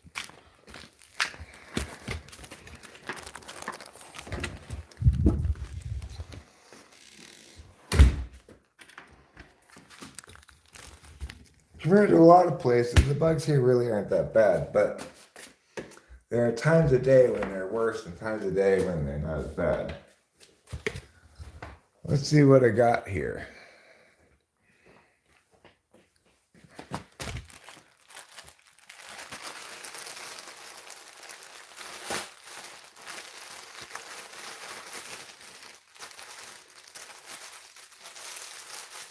Oh, this is not my canal, unfortunately. These are my penis hoodies that I got. They're called Woody hoodies. I didn't get 4 of them, but they sent me 4 of them. I will save a couple of them, I guess, as gifts. I like this Santa one a lot.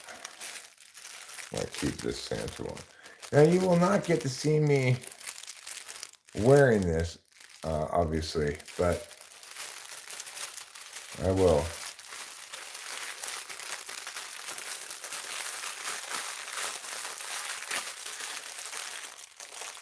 Demonstrate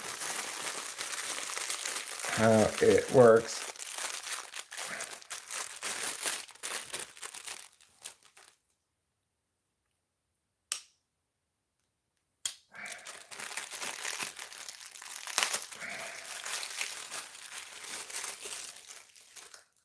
So,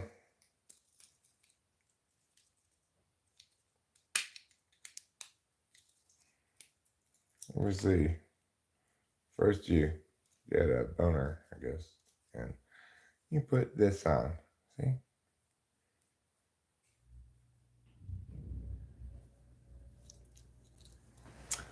So, hopefully,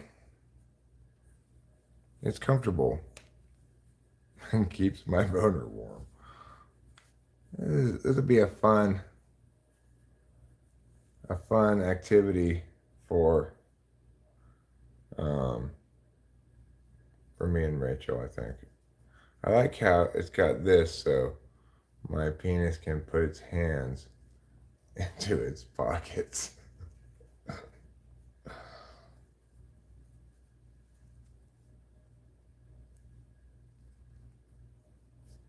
Isn't that nice? All right, cool. I like this. But you know who else I think might like one of these hoodies is Tiffany, maybe. It's a little too big for her, but I can see us putting on these hoodies on our dolls a bit too. Anyway, I like this Christmas one best, but we also have, I guess this is turquoise, you know? Turquoise and some shade of green.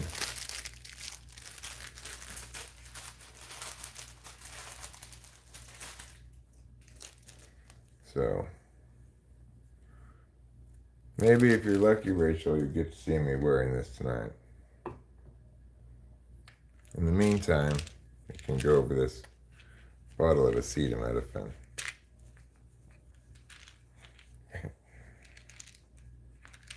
Don't be any girthier than this, alright? If you're any girthier than this, you're in trouble. I don't think these are gonna fit you. I'm not this girthy, so this is gonna be fine for me, but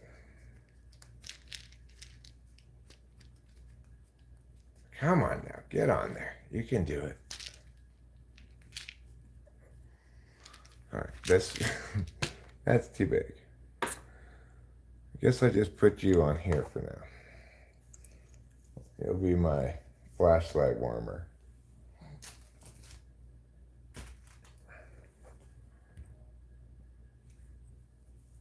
So,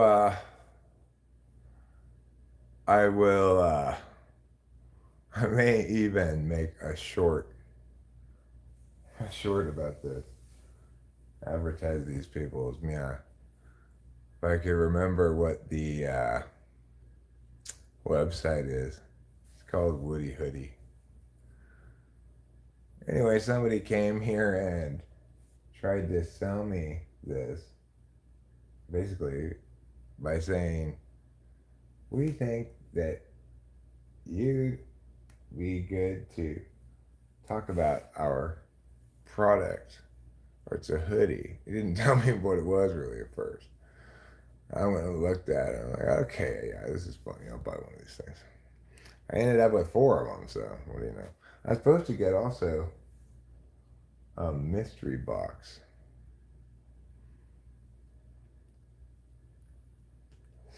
Maybe it'll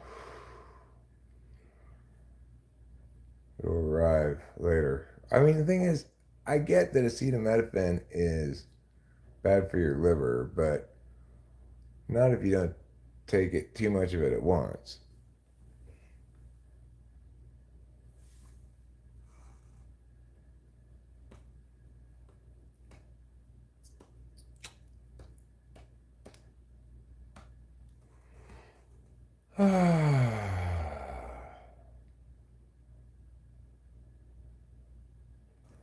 What else came in the mail? I was wishful, hoping that was going to be not that, but the canal.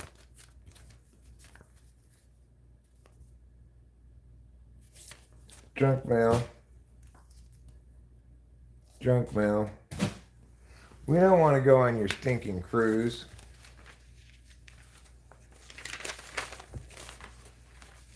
The Epic Times. What is this?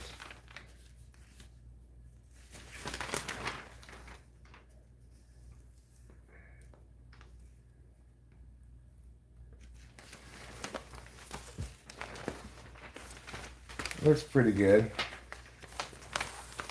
I don't know if I'm going to subscribe to you, but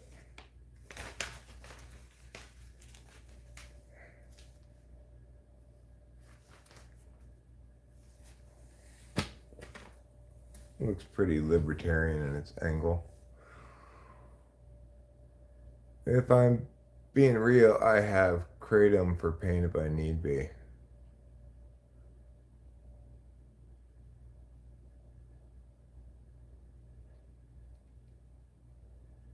Did you take a lot of it at once, Atomic Elf?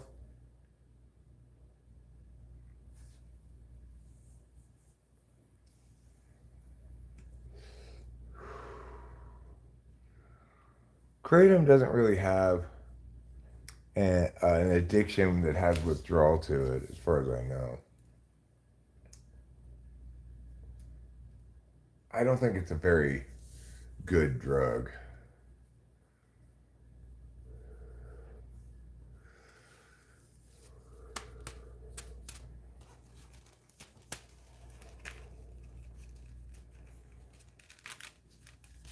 Kratom's hard on the kidneys? Well, I still haven't gotten my canal.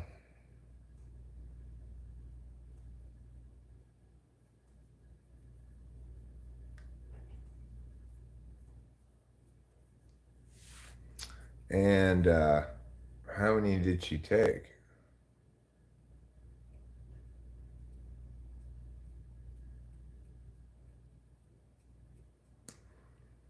I guess what I'm wondering is, should I worry about the fact that I take it regularly, but not very much of it at a time? Because I regularly, like probably every day, pop a couple Tylenol.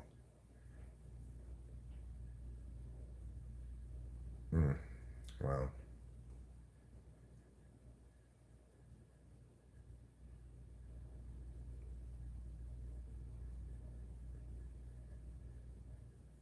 You talking about kratom?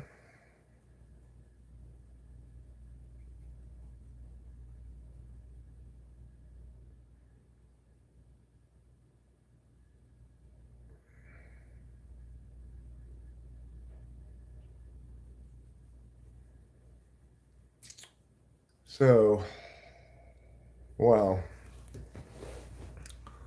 if I was in severe pain, like kind of makes you scream pain, I would just say, give me whatever. Fentanyl, whatever. I cannot handle this.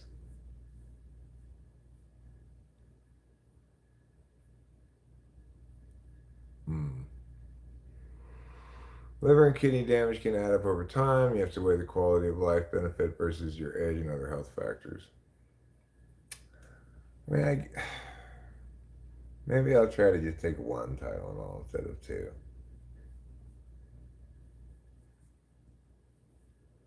I know Tylenol has a remarkably low toxicity. I mean, it's got a low ratio of toxic to effective, you know? There's a small amount of distance between effective and toxic compared to most drugs.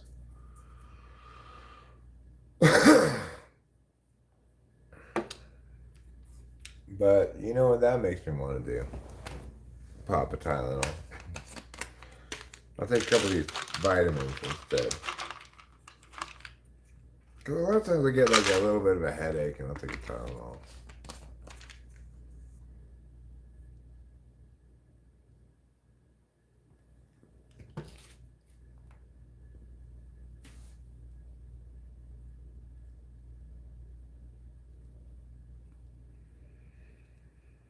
I could smoke a pipe.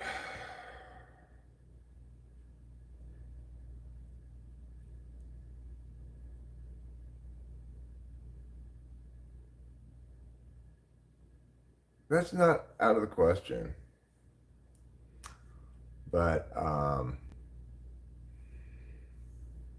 the moment I feel as though I've successfully gotten the worst of cigarettes behind me. Like, the most painful time for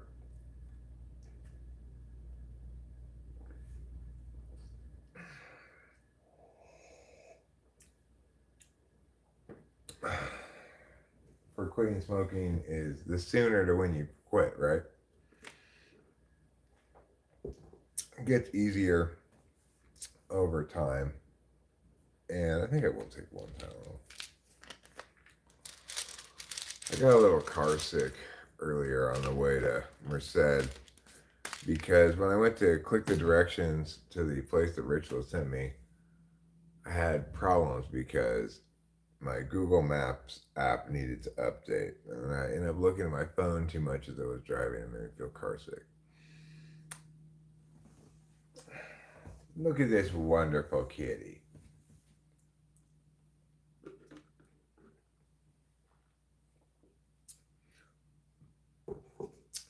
I like the smell of pipe tobacco as well.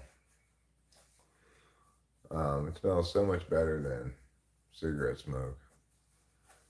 However, my dad's friend Brian Tasker, he used to smoke a pipe, and I think we all thought it smelled quite kind of wonderful. There used to be a store in the mall called the Tinderbox that sold different flavors of pipe tobacco, but eventually that ceased to be. It became passe in the culture.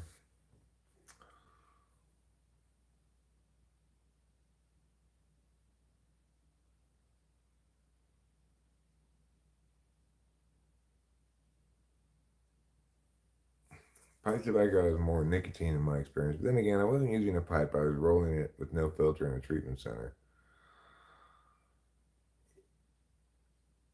Well,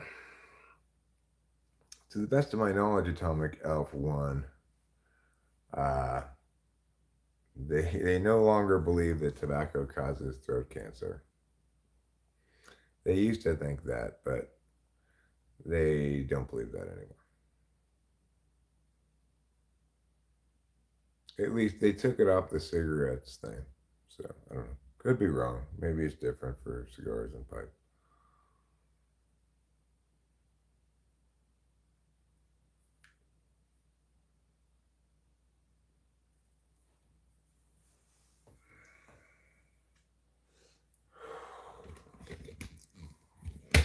So it's like now I'm hitting this vape occasionally, still, obviously, sometimes more than others. But it, I was thinking one of the topics that I wanted to talk about a bit, in fact, um, I don't know. I'll just leave it at that. You can Google it if you want to Google it. I don't feel like Googling it. I don't feel like articulating exactly what it is because I feel like I'd have to research it a bit. I looked into it before, but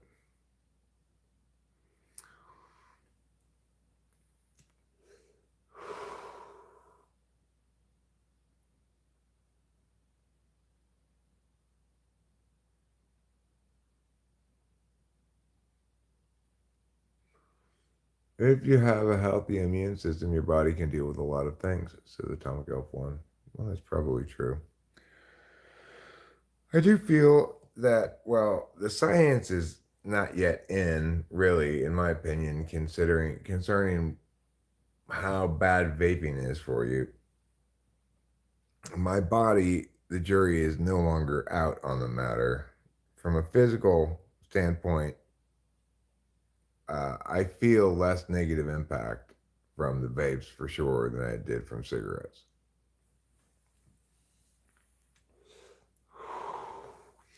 That could be because I, on balance, take fewer puffs vaping than I do than I did when I was smoking cigarettes.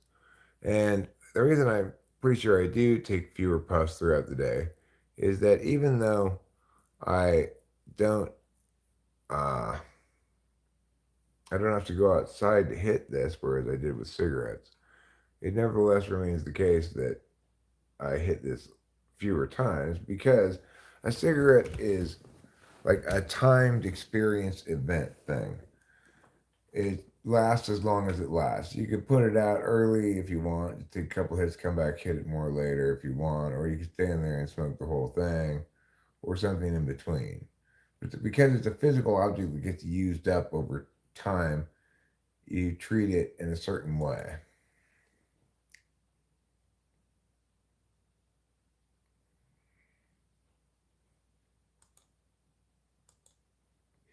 In contrast, a vape is a physical object that keeps putting out puffs for way longer than a single event.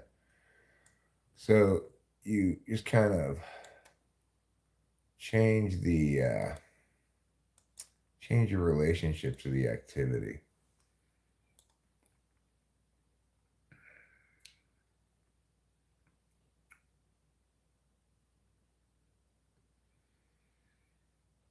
I just have these kind of basic disposable ones. Okay, what am I doing here?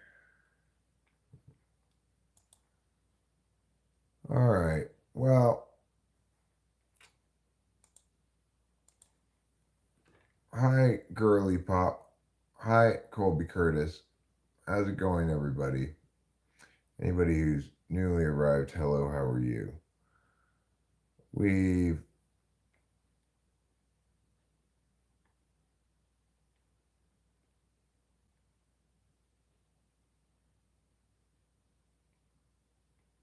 Well, that would be splitting hairs, but I think they may have determined an alternate direct cause for throat cancer. Like I said, Google it, see what you think.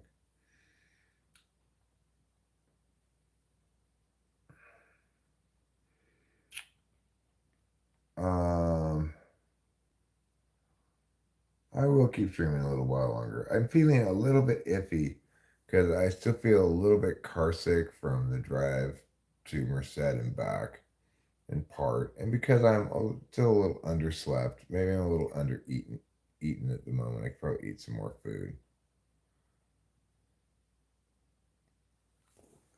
You're currently puffing Jewel Mint. You might try some. I don't know what that says. Ginger. I don't have ginger, I don't think. I keep meaning to get some ginger ale or something, because I keep hearing that, but I keep forgetting to do it.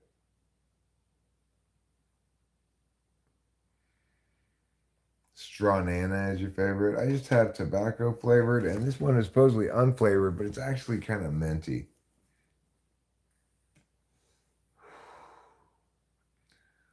But not particularly minty. It's just like a very mild mint.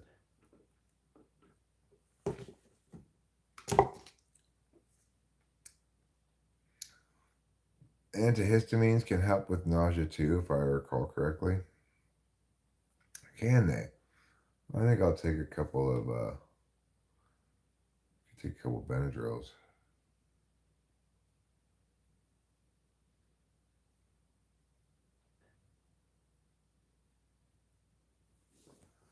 I heard smoking mint can short your balls. What does that mean? Short your balls. Anticholinergics can? They can do what? I don't know what anticholinergics are. Smoking mint can short circuit your balls? Oh. Well, I don't know what anticholinergics are. Some antihistamines are anticholinergic. Okay. What about Benadryl? Is it an anticholinergic? That's the antihistamine I have on hand.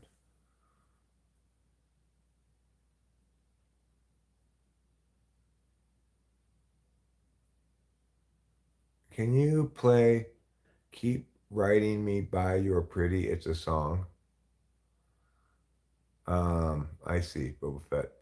Uh, I don't know that song, so accordingly, I can't play it. I can play songs if I know the melody. I could look up the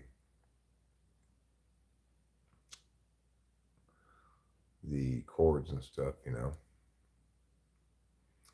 Okay, I could take Benadryls.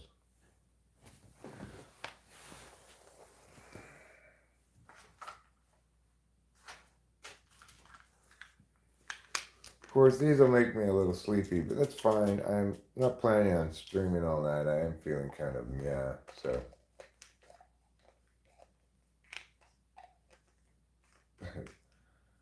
Well, I definitely don't want to take scopolamine. That is one drug nobody should ever take is Datura.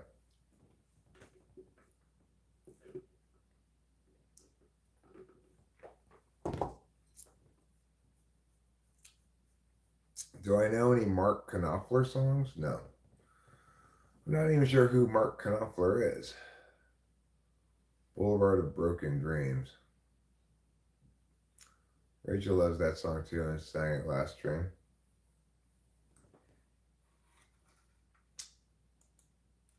Alright, let me pull up a couple things I might try.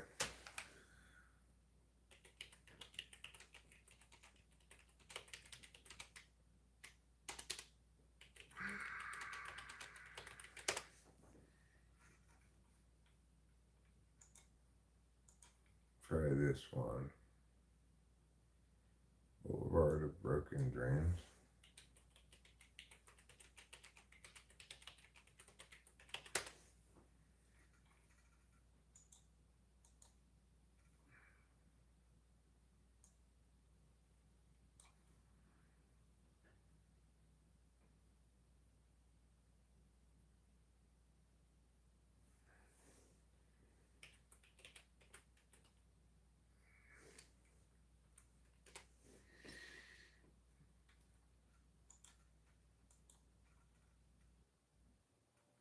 Alright. Are there any other covers that anybody would like to see me pull up here? Benadryl is a deliriant at high doses, just like Jimson weed. Really? That doesn't sound fun. Deliriants, I believe, are not fun. Oh, Mark Knopfler was the lead singer of Dire Straits. I do like a couple of Dire Straits songs.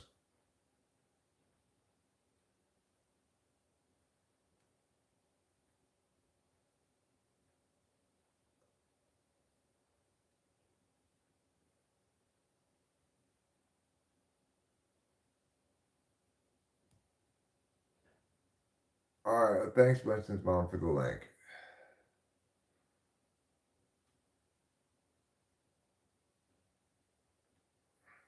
I heard it was I heard Benadryl, no, what, Robitussin is a dissociative. Is that correct? Is that how this is? I wouldn't want to take it, but.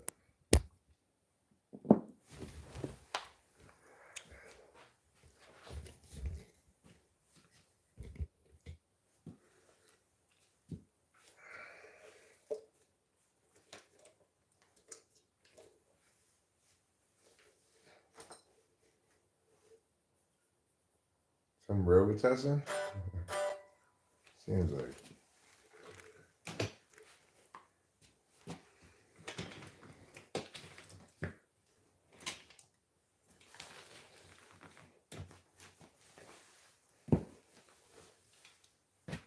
Is the Robitussin that you drink suspended in alcohol? If so, then I couldn't drink it.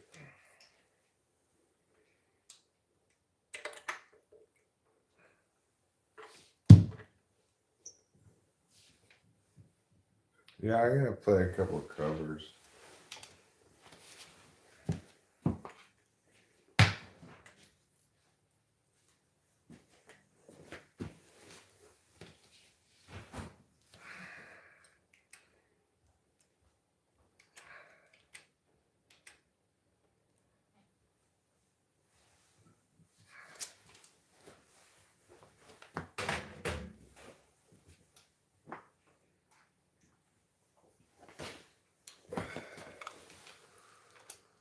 Let's see if I can play this.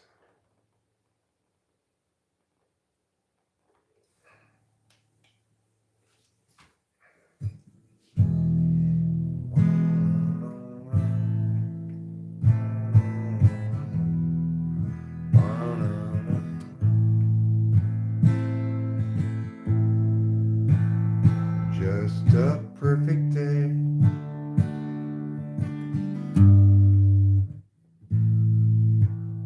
Just a perfect day. Drink sangria in the park. Then later, when it gets dark, we go home.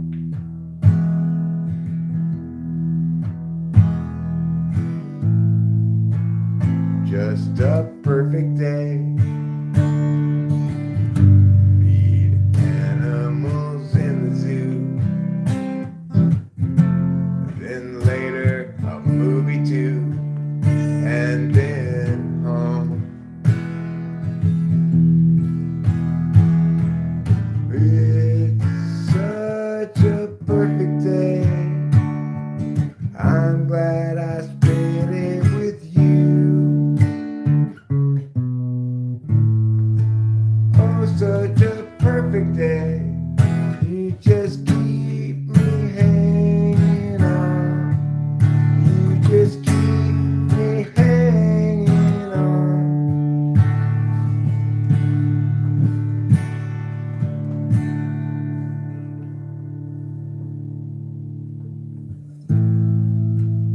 Just a perfect day. Problems left all alone. Weekenders on our own. It's such fun.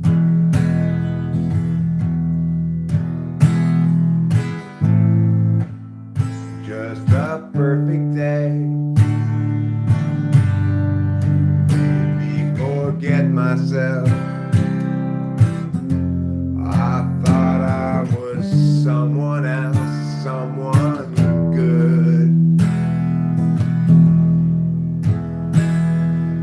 It's such a perfect day. I'm glad I spent it with you. It's such a perfect day. You just keep me hanging on. You just keep me hanging on.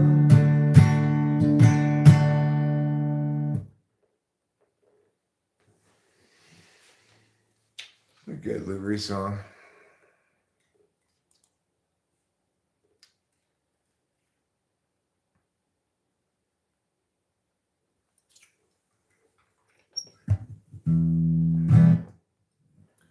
I walk a lonely road, the only one that I have ever known. Don't know now where it goes, but that is home, and I walk alone.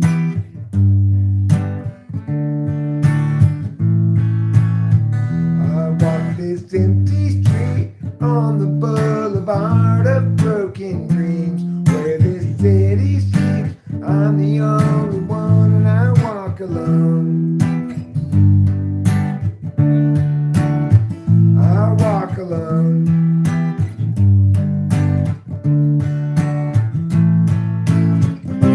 My shadow's the only one that walks beside me. My shallow heart's the only thing that I am. Sometimes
That was pretty okay.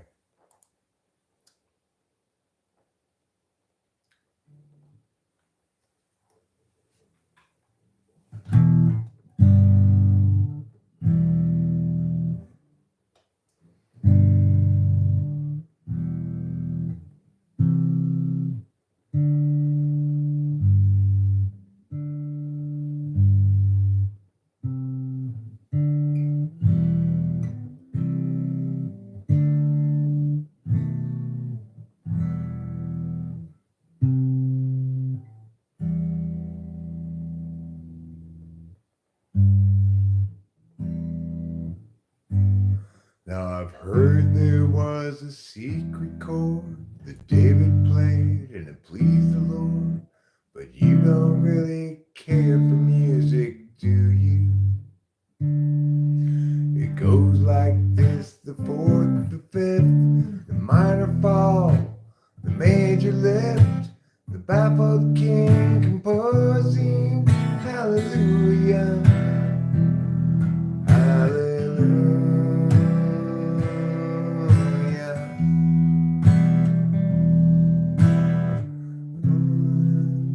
hallelujah, hallelujah, hallelujah.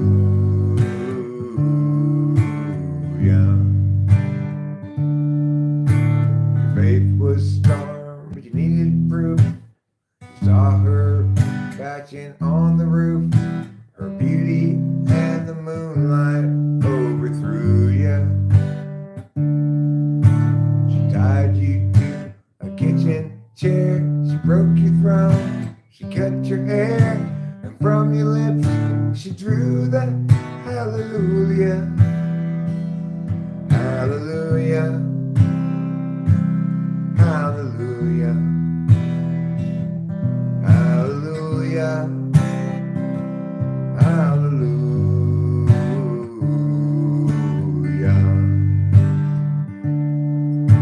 You say I took the name in vain.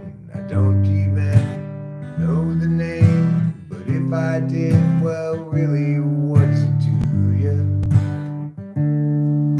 There's a blaze of light in every word. It doesn't matter which you heard. The holy or the broken. Hallelujah. Hallelujah. Hallelujah. Hallelujah. Hallelujah.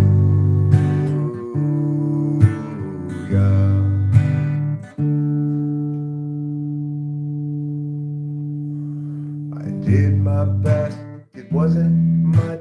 I couldn't feel, I tried to touch. I've told the truth, I didn't come to fool you. And even though it all went wrong, I'll stand before the Lord of song while nothing on my tongue but hallelujah. Hallelujah. Hallelujah. Hallelujah. Hallelujah.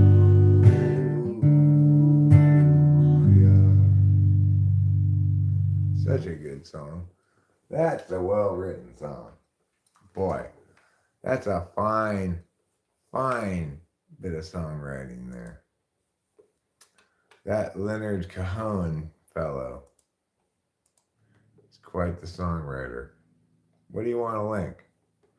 You got to be a. I am Eric. Hi, Ladarian Perkins. Dominic, thank you for your kind words. I like when Rachel and I sing too, but she's in bed right now. I don't know any Nickelback. And hello, Jorge Ramirez. I've never heard Obadiah Parker's version of Hey Yeah No. I don't know either of those songs or any of those songs. Trevor Wong is a YouTube guitar teacher. Okay, well, I'm not familiar with him.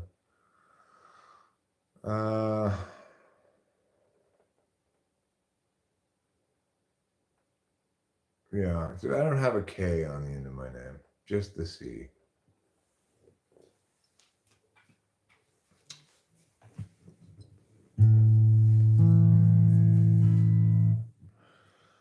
Well, you might call me a rambling man, 'cause I do a lot of thumbing and a kicking cans, but it won't do an answer good to call me names. My daddy wasn't Willie Woodrow, I wasn't born or raised in no ghetto, just a white boy looking for a place to do my thing. I'm gonna find me a wealthy woman in a line of work that don't take no diploma, 'cause I ain't got much to lose but a lot to gain.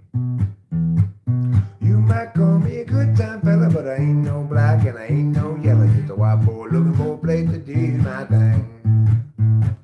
I don't need no handout, living, don't want any part of anything they give, and I'm proud and white and got a song to sing. Well, I said a few things and I'll admit it, if you wanna get ahead, you gotta hump and get it, just a white boy looking for a place to do my thing. Small town boy, I've been around a little, and I like guitar and I like the fiddle, 'cause that's the kind of soul that the band I play. A blue-eyed Billy, feared and ready, I got to work just to be somebody, just a white boy looking for a place to do my thing. I don't want no handout living, don't want any part of anything they give, and I'm proud and white and got a song to sing. Well, I said a few things and I'll admit it, if you wanna get ahead, you gotta hump and get it, just a white boy looking for a place to do my thing.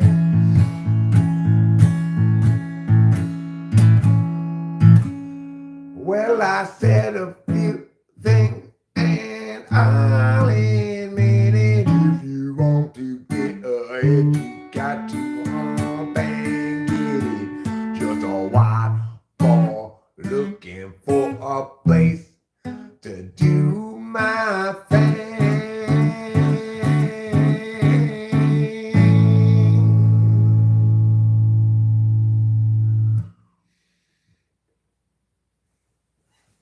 I was drunk driving and driving earlier. Well, farmer's daughter. There are two problems with this notion. First of all, I don't drink any alcohol. And second of all, I did not stream earlier when I drove. I did drive someplace earlier. I drove to Merced and back. Is Rachel not going to eat her hamburger? I'm going to have a few bites of it at least if she's not going to eat it.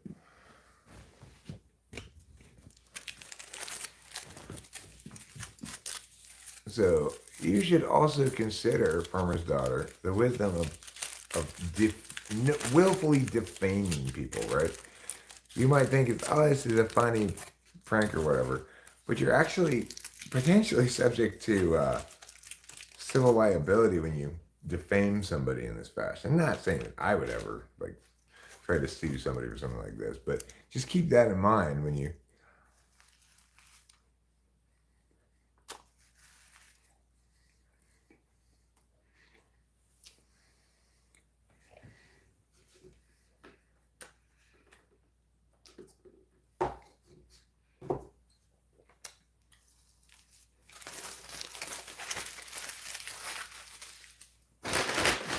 You want to put this in the fridge for you, Rachel?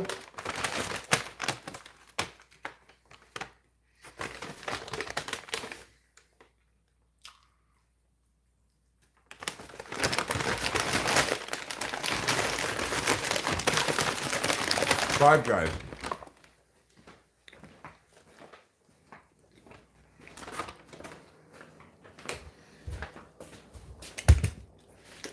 The farmer's daughter, did you hear what I said?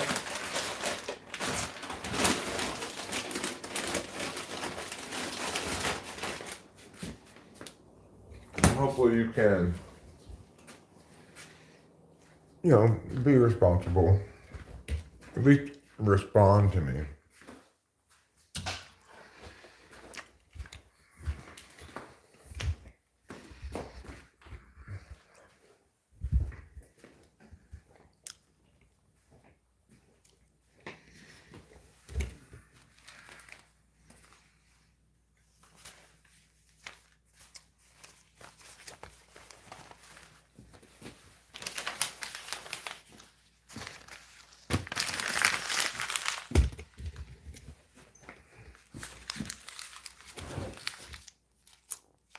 You're a funny feller, I'll give you that, Lester. Okay. Are you talking to me or I don't believe there's any Lester here.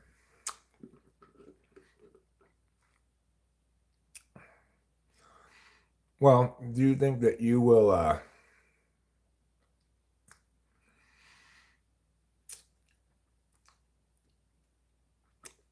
actually, Mike, that was your mom.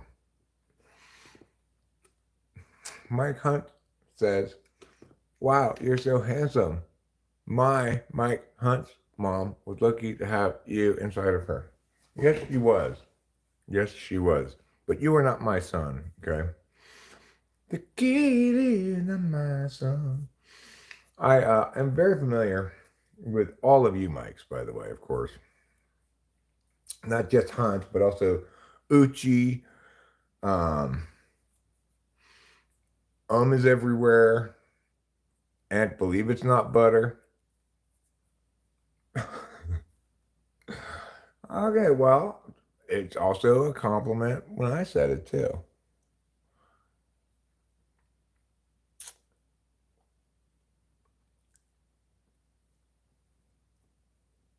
I think your mom was lucky to have you inside of her is is an extremely strange compliment, if it is a compliment.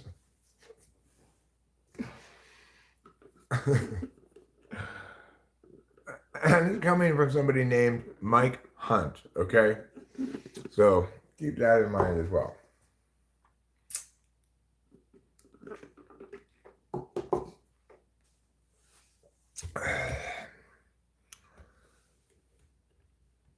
This is like talking to a cousin. I am a lot like a cousin. Okay, Mike. I was just joking.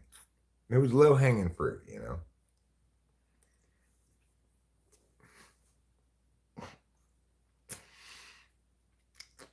I'm not actually annoyed at you or anything. I'm just.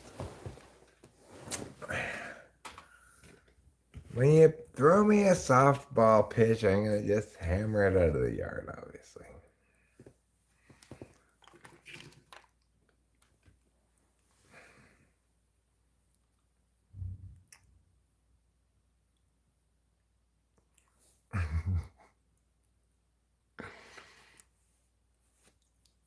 Well, it's better Hunt than Mike. Last name is everywhere.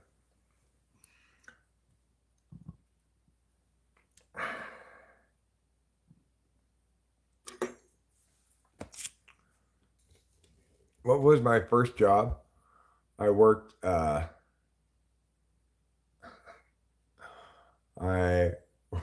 worked. I worked filing things at a Buick dealership.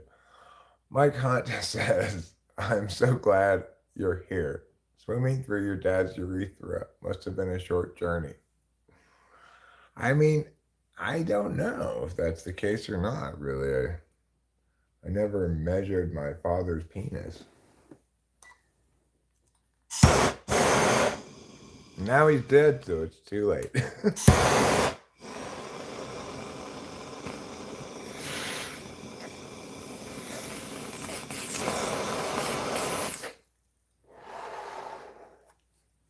More importantly, Mike,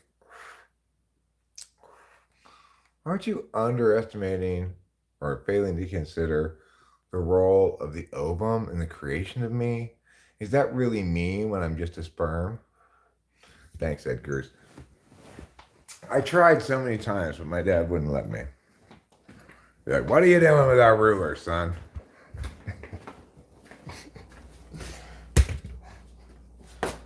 I try to make some shit up like, "We have a school assignment where we have to measure our father's dick." You're like, "No, you don't. Get that ruler away."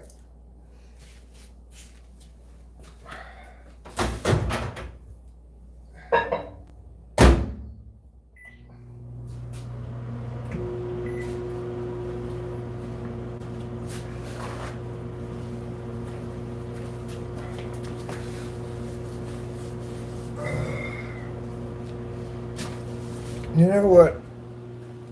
we're going to do before we end live streaming, we're going to go over to the other house in the little wilderness car and get the keys from the table and lock it up. Yep, it's U-Ban. You got that right.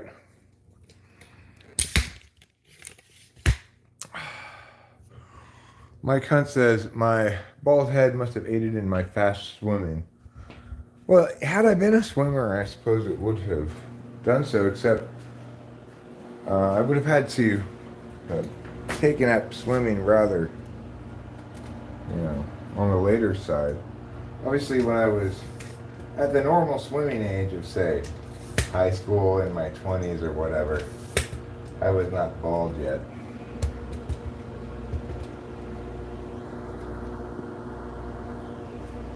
This is a more recent phenomenon.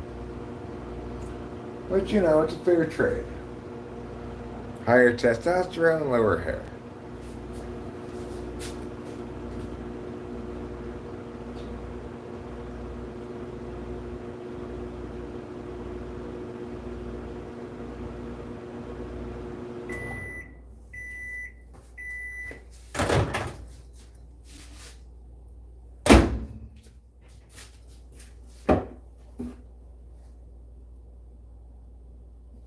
Okay.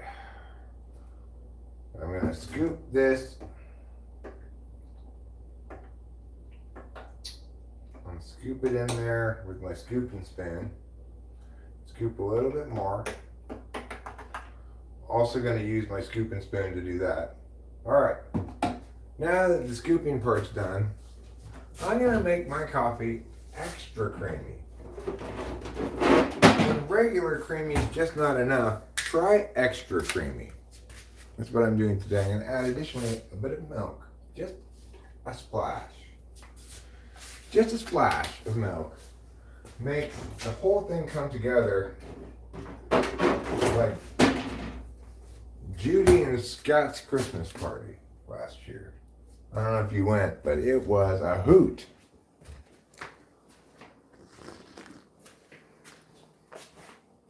Now, there's something else to make this whole thing really come together. You know what the secret is? It rhymes with nookie. That's right, cookie. 1, 2, cookie. Cookie number 1 and cookie number 2. Hello to you, and how do you do? Here we go. I'm gonna eat this cookie.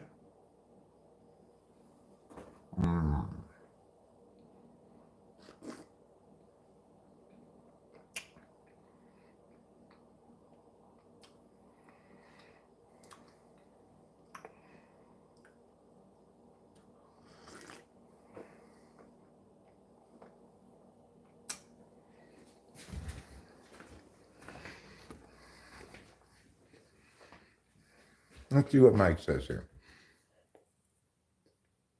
What were we smoking before I got out of that chair? Either a bong rip or may have been a nicotine vape.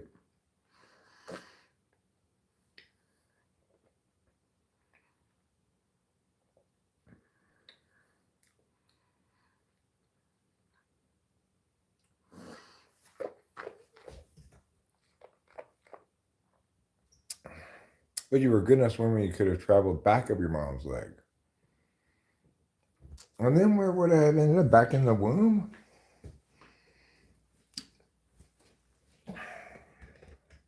I'm sure by the time I could crawl, I lost interest in returning to the womb, literally.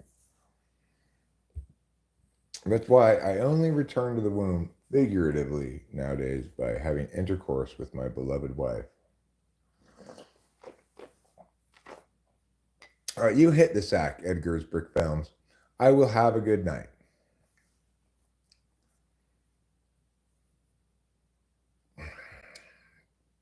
I will keep this head shining in the sunshine, Mike. And I do get that it's better to be pissed off than pissed on. True. A bubble? You thought I was smoking a bubble? You mean... I'm not sure what you mean by a bubble. Is it like a bubbler, like a any kind of water pipe? I was. This is it right here. And what I do is I get a scoop of this from the grinder and I put it in the bong like this. And I pat it down with the back of this like that. And then I hide from the camera.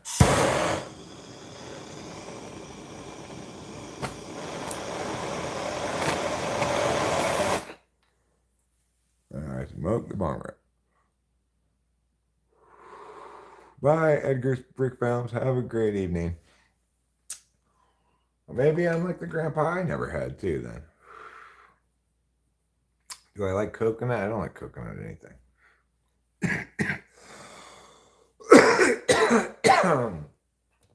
Coconuts are for if you're stranded on a tropical island. Otherwise, just get out of here, coconut.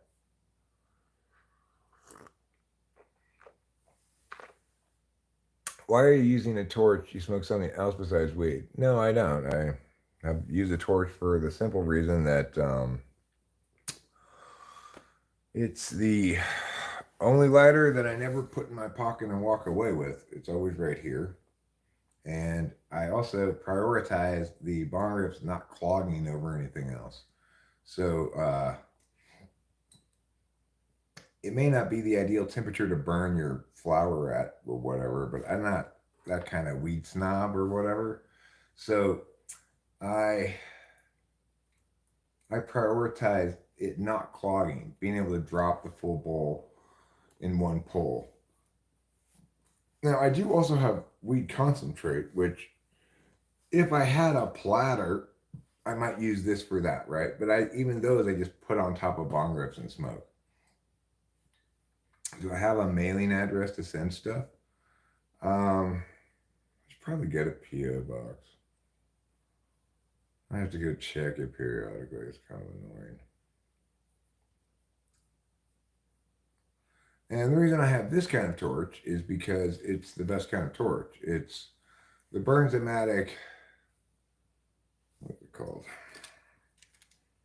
The Bernzomatic TS8000.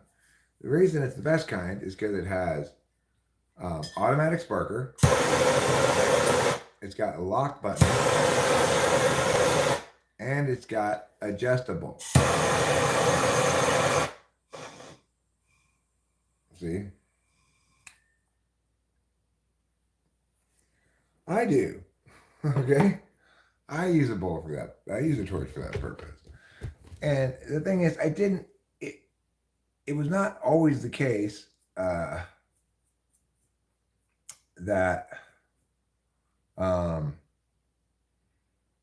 that weed was the only thing I smoked with the torch, but it is now. A long time ago, in the early 2000s, I smoked quite a bit of something else that is more commonly associated with blowtorch. You know, smoked a lot of something that rhymes with Beth.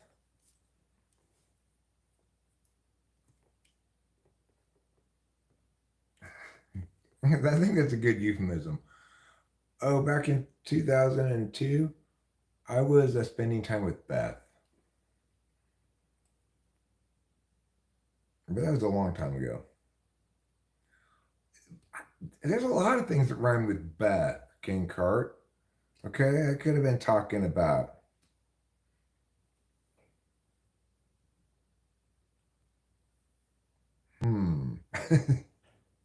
There really are not a lot of things that rhyme with Beth. Seth, I could have been talking about Seth, obviously. Thank you, John and Atomic Up. Appreciate you saving the day there. I could have been talking about. No, I did not ever cook. I never cooked, Deft Artisan. I just purchased and did.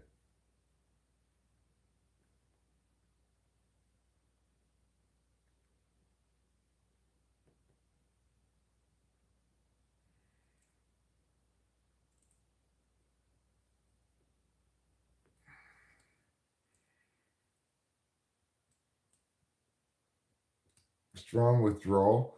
The thing about, you know what, TYYP, at the moment, no. But I will get a PO box, at some point maybe.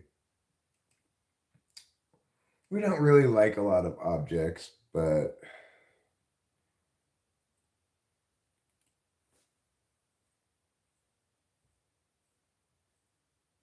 what kind of gift do you want to send me? Maybe, but see, maybe it depends. Email me, right? Or call me or something. I don't know.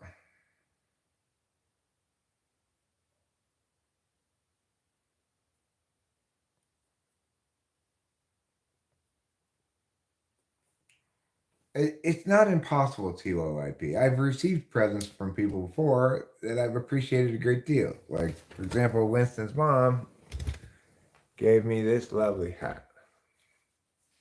Hi, Barat Cesar. Do I have a medical card?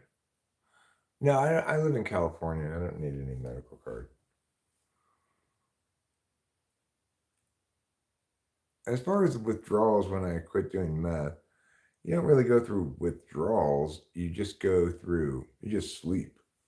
You just sleep and eat. You need time to be able to sleep. That's what you need. Like, when you kick that, there's no way you're going to work. Forget about that. No, no, no. This is not that hat. That hat has like, I don't know, it has like a flap you can put in front of your face or something.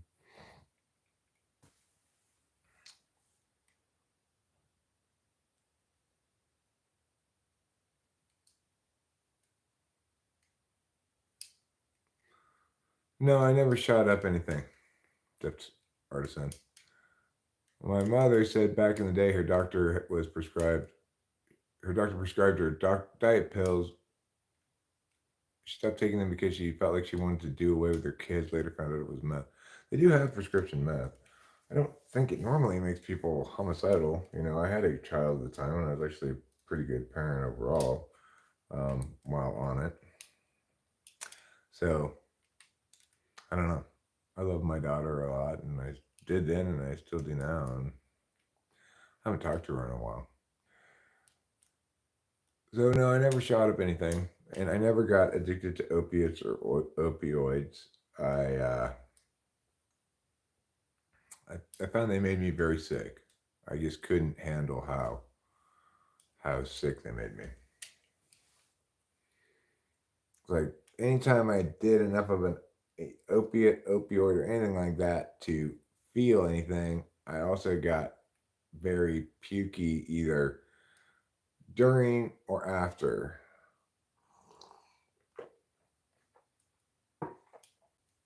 The worst hangover of my life was after drinking a bunch of codeine cough syrup one night. And I was just okay. I had tried various ones. I hated every one of them. Like I'd taken a couple extra Vicodins, right? It just made me feel super car sick. And whatever the high part of it was accompanied by this horrible nauseous car sick feeling. The codeine cough syrup was the only time I remember the high not being tainted by that horrible car sick feeling. So it was a good high, I guess. I mean, it was. It felt really good for the night or whatever. But oh my God, did I pay the price the next day? I felt so fucking sick. It was crazy. The worst hangover of my life. And I have avoided that kind of stuff ever since. But I had avoided it before anyway because I already knew it made me feel sick. So I guess I'm just allergic to those things. Fortunately, it's a good thing. But I was never interested in downers anyway.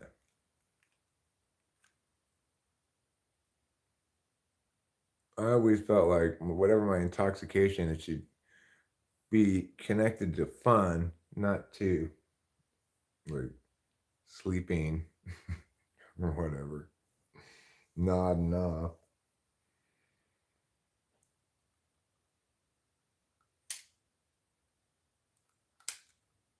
Yeah, I agree. Shake drugs.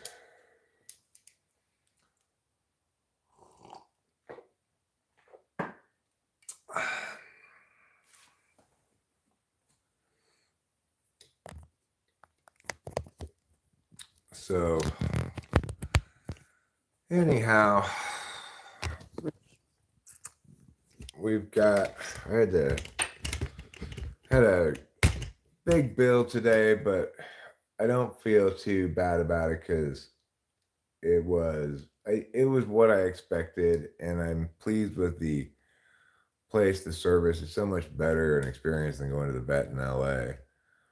But for Christ's sakes, man, if you are a veterinarian or if you know a veterinarian anywhere, tell them they could come to Mariposa, the town proper, open a veterinarian shop there and make an absolute killing.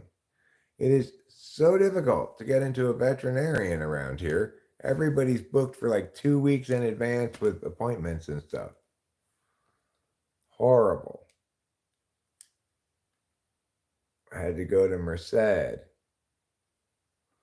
So anyway, it cost $1,300, but that doesn't surprise me. They had to do X-rays, and it wasn't broken. There was an abscess, and they had to lance it, and they're putting a stent in so that it drains properly, and then they're gonna keep him over the weekend, and I pick him up on Monday. I could have gone and picked him up today, but then I would have had to like tend to his stent here, and I just said, okay, how much is it going to cost to have me just board him there? It's only another $130. So, considering I would have had to go there, bring him back here, deal with him for a couple of days, making sure he doesn't mess that up, preventing him from going over meow or whatever, and then take him back there, get it taken out, take him back home. Fuck all of that noise. I would just get him on Monday for the extra $130.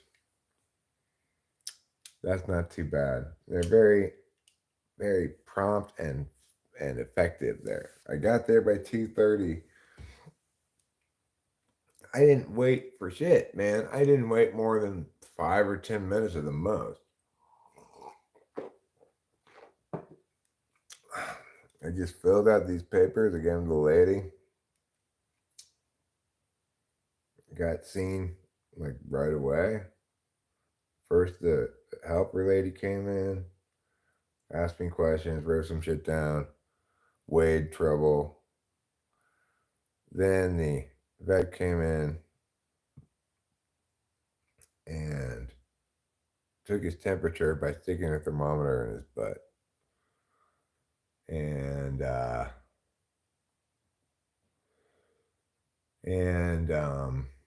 then she like touched his leg a little bit. She said that she could see it was swollen and pointed to a spot. And I'm like, yo, that spot, he keeps licking that spot. And I don't see any specific open wound or anything. And so that's why I thought maybe it was broken because I didn't see a wound. But it wasn't broken.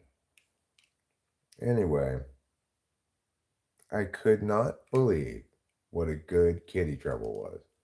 He was cooperative. He did not try to scratch me or anybody else. He did not hiss. He just took it like a champ. Nice hat, Chieftain. Caught any biggins lately? Big what? Like fish or something? This isn't a fishing hat.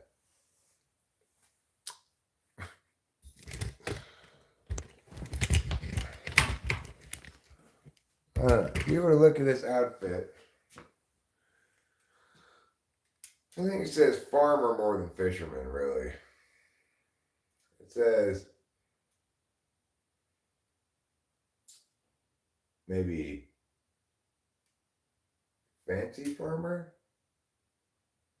This has Leonard Cohen vibes. That's a really good song, that Leonard Cohen song. You've been skipping leg day? What's leg day? K-12. What's K-12? Is that like a mountain in the Himalayas? Like K2, but it's K-12.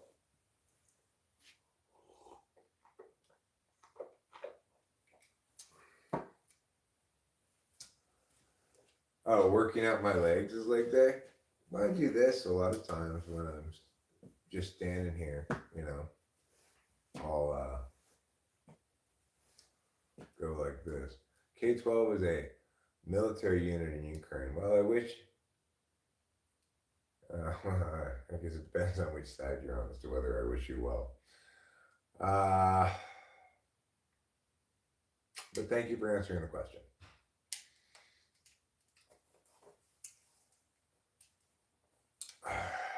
Certainly, I wish you personally well and that you remain safe in your, I'm sure, rather dangerous endeavors.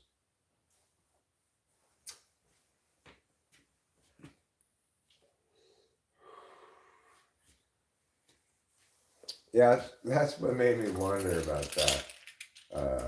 What Atomic Elf says is that here in America, K-12 is like K through 12 schooling is what it usually refers to. Why did I name the channel Talking with Famous People? Well, originally, I envisioned myself doing a lot more interviews than I ended up doing. But the concept originally was that I was going to talk to regular people, interviewing them as though they were famous.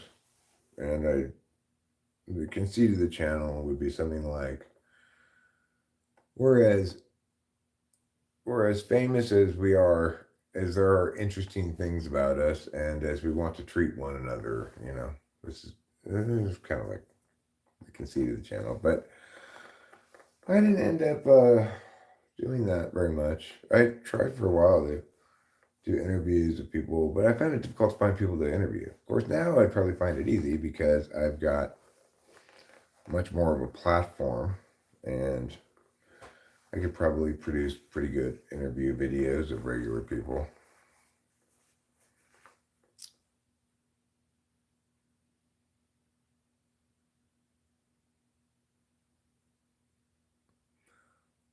Condolences.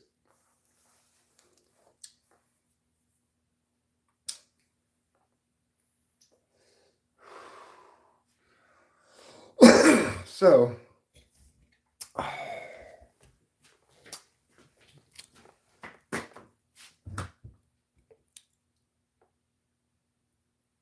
that's why I named Talking with People.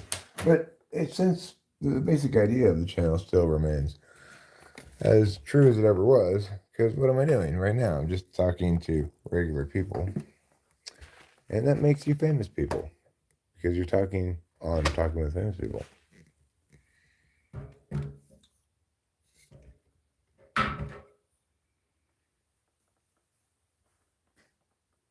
Anyway, the channel's evolved over the years into many different incarnations, but what I've been doing for a while now and find is the primary, but not quite exclusive, but almost exclusive thing that I do nowadays is just live stream like this.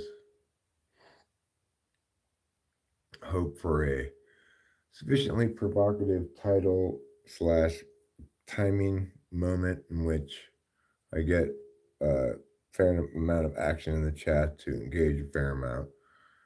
I think it's most exciting or fun for me when the numbers are somewhat more poppin' than they've been of late, but it kind of depends on a lot of factors as to how I experience it, including a lot of subjective factors like how much sleep I've gotten, etc. So, like, I was pleased by the success of last night's stream in terms of numbers and response, because it shows that there's at least more room for, suggests anyway, there's more room for executing a decision that improves results when and if I want to. This title probably is not nearly as effective as last night's title because I'm not an attractive female.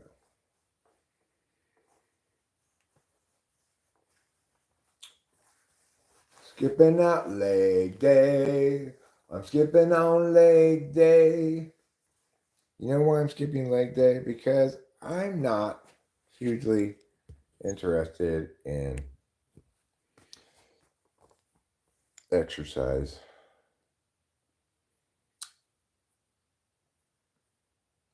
People say no pain, no gain, but I would point out no pain, no pain.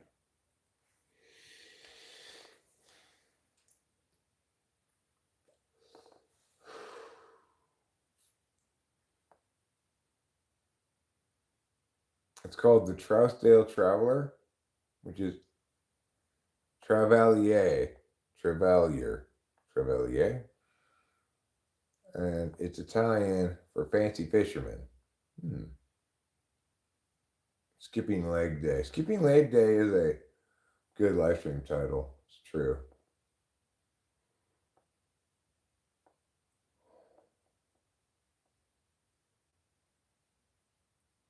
So, I wonder what these newspapers have to say. Let's take a look, shall we? I wonder if I could put this behind me like this. Are you? Says either or. Am I either yeah or yeah? What do you think?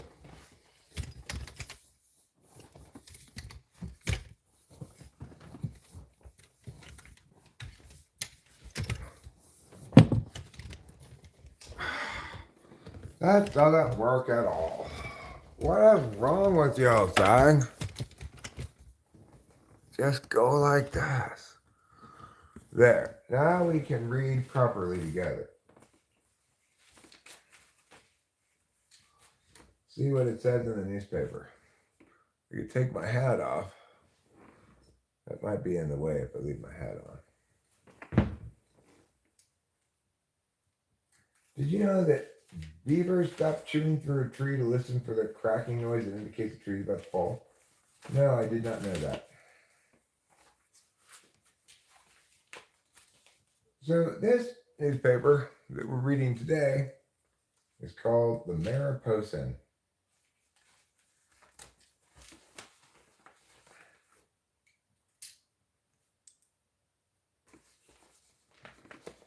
State's fire insurance crisis dampens the dream of rural home ownership. School board alters language to science instruction policy. Will Starbucks roast Mariposa's coffee culture?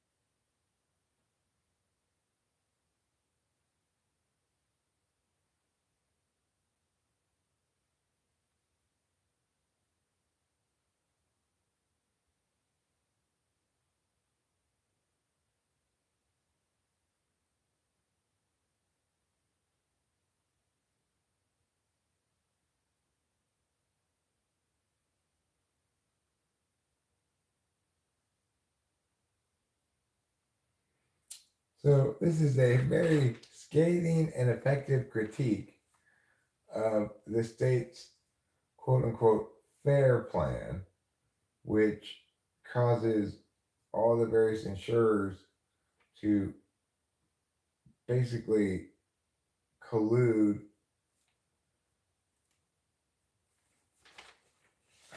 It's complicated to explain. It's horrible, but one of those things that is hard to explain. Let's see about this. The board has not been trying to inject the study of creationism or intelligent design or the foundations of any particular religion into discussion during science instruction, but rather is opening the door to conversation and dialogue if it is relevant to the subject matter.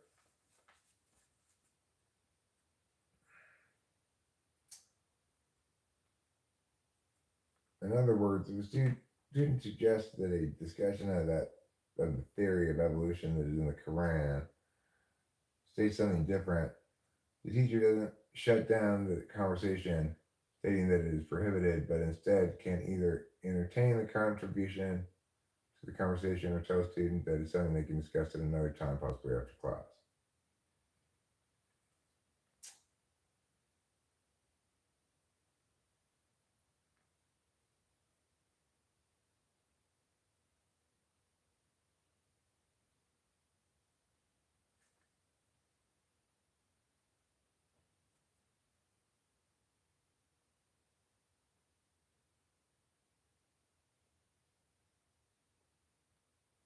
Huh. Well, see here at the hoedown,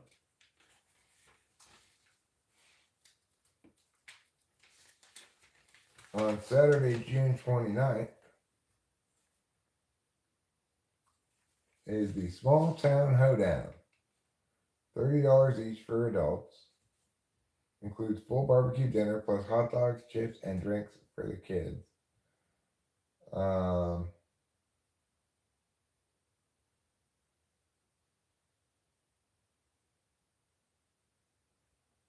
Live music and dancing.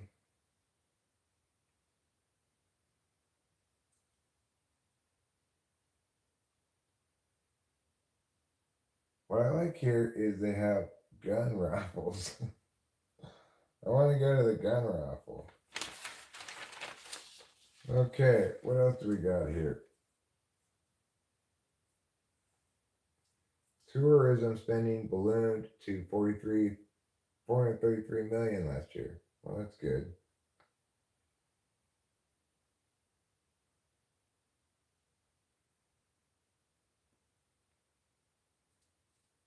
Wow. Tax revenue for the county is um,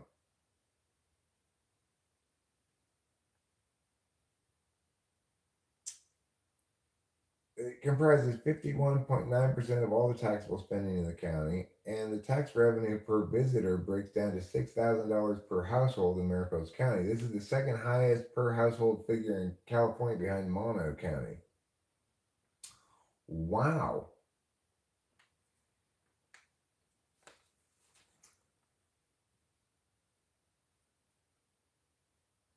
This income from outside of Mariposa County supports roads, public safety, and fire safety for the residents of Mariposa County.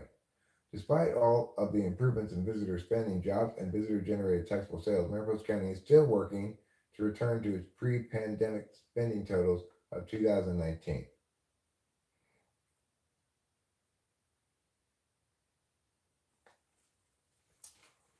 Good. Wonderful.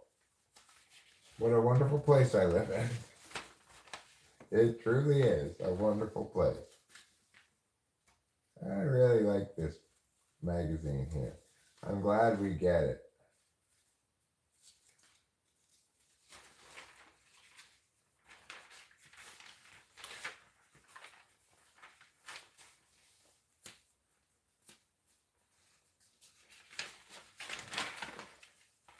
Yet another tax. Opinion. Hello, freedom lovers, Second Amendment enthusiasts, libertarians, and some of you who really don't pay attention, and finally, liberals. The governor, Gavin Newsom, and his Sacramento henchmen have thrown down the gauntlet yet again against our constitutionally enshrined right to bear arms by the established by the founders in the Second Amendment of the United States Constitution. Now what, you might ask? How about an additional excise tax on guns and ammunition starting July 1st of this year? I'm sure lawsuits are already being filed and briefs are being prepared to fight against this blatant violation of our guaranteed rights. Ever heard of the poll tax? It was a tax pushed in the early 1900s to keep black people from voting. If you want to vote, you have to pay a fee for that right and privilege.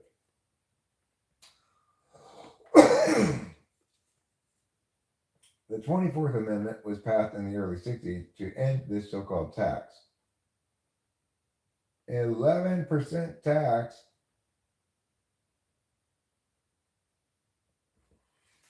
Horrible. California teacher fired for religious beliefs reaches settlement.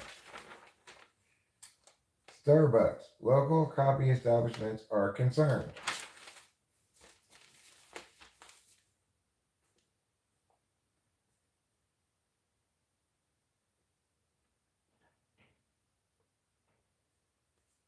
Okay, well, pretty fun stuff. Pretty good stuff. Get ready to be hammered by property taxes. Thank you for really, though.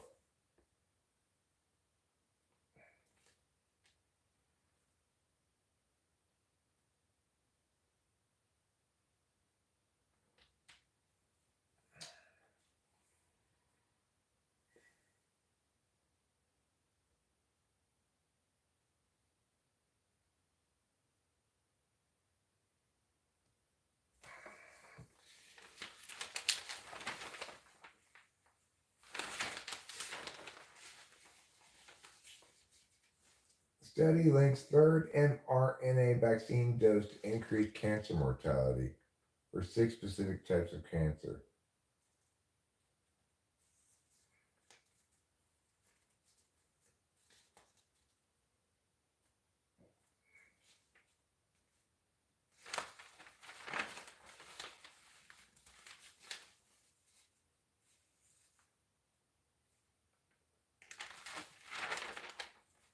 Turmeric and black pepper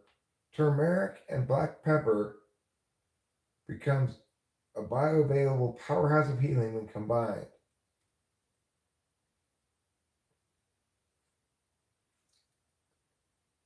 It works to improve fatty liver and reduce insulin resistance.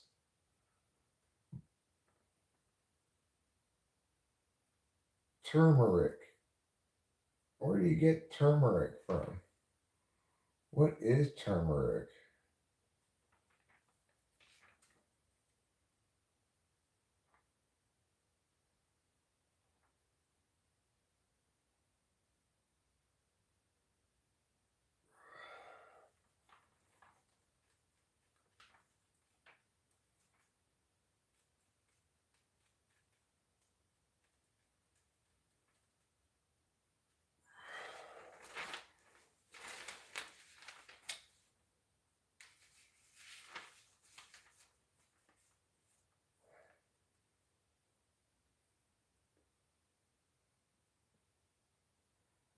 Oh, I see. So if you want to get the benefits of turmeric, you need to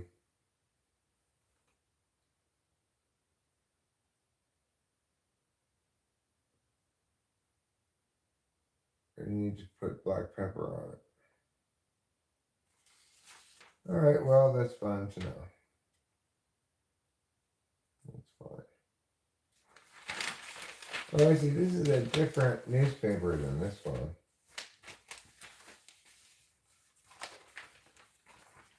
These are some other thing. It's not have anything to do with Mariposa. This looks like a fine newspaper too, I guess. Seems to be a little bit health oriented though, right?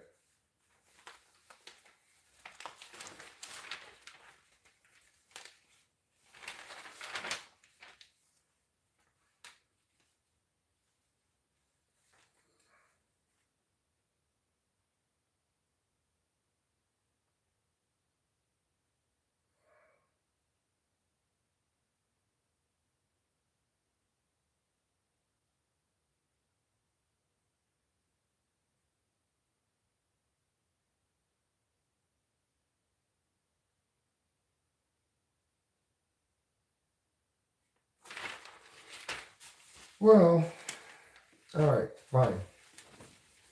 That's enough of that. Depressing meow meow. That's what I would call that. Bunch of depressing meow meow. Your cat's breath smells like cat food. Well, that's not surprising because I'm guessing that's the kind of food you actually feed it. So I missed a few things. Let me go up here and catch up. Wig Giraffe says, "You're so cute." Well, thank you, Wig Giraffe. Atomic Elf One says, "Did you know that beavers stop chewing for a tree to listen?" I read that one already. Atomic Elf says, "Every once in a while I get sent newspapers in different languages. It can be interesting to see what they focus on." Boba Fett asks, "What's reading?" Atomic Elf says, "The transmission of thoughts through symbols." Boba Fett says, "Free supermarket tabloid." No, these got mailed to me. CG11 says, "Whose dad is this?" And it's not the 60s anymore, so why is he reading a newspaper? Well, I got it in the mail. I'm interested in it. I find it interesting that people who believe in evolution criticize others for speaking of creation as if it were a fact when they do the same with evolution.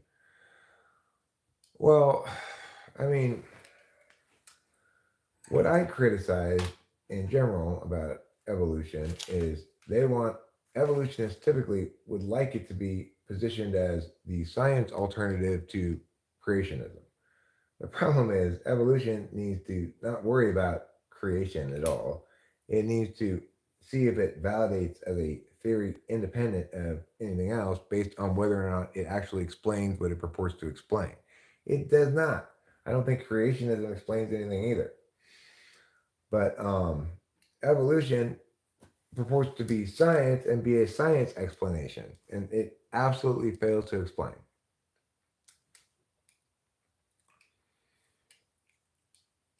Yeah, some people struggle a lot with the meaning of shall not be infringed.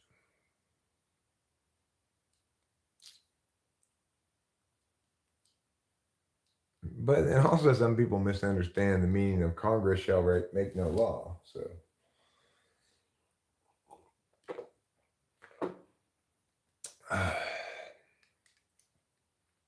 hi Barat says her. So hi Ben Landon.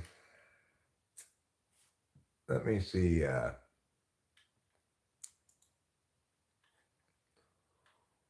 what I got on television here coming up tonight.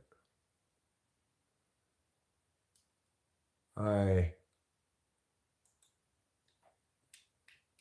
want somehow to pitch my idea for a show or a movie to Netflix or someplace like that.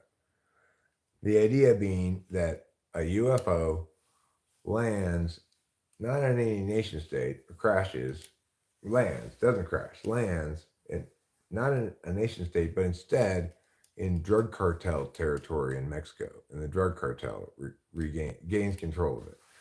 But this is fortunate for everybody that it's the good guy drug cartel. So it's like a drug cartel, but they refuse to do human trafficking. They have like old world honor kind of system or whatever, and they don't cut any of their drugs with fentanyl, etc. So they're the good guy cartel.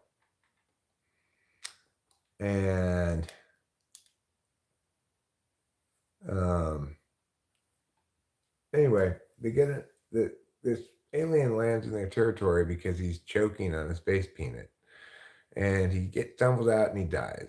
So then they get that spaceship, right? They learn how to fly it and fire its weapons, and then they go about like monopolizing the drug trade, not by killing their enemies or what have you, but uh, by just the maximized efficiency. So they're able to. They start by buying various other parties' drugs because they're able to deliver them out so fast. They don't end up running afoul of the other cartels. In fact, eventually the other cartels all become reliant on that steady income that they're getting from this one cartel. They run the program really smartly. And now, of course, people around the world are reporting, seeing, like, they report a couple from Nebraska today report seeing what they referred to as a couple of Mexican gangbangers stepping out of what they call a classic UFO's flying saucer in downtown Minneapolis today. Apparently, carrying each carrying a medium-sized box, cardboard box, dropping it off to some people by nearby and getting in the spaceship and flying away. In general, they make an effort to stay hidden and stuff. So I'm not sure how it all resolves, like where the plot goes from there. I've got that much of the story.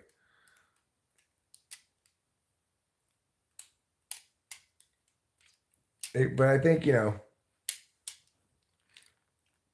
we, I don't know, I want to be able to pitch it to Netflix or something. I think a lot of people would be like, I like this idea. I have another good idea for that kind of thing too.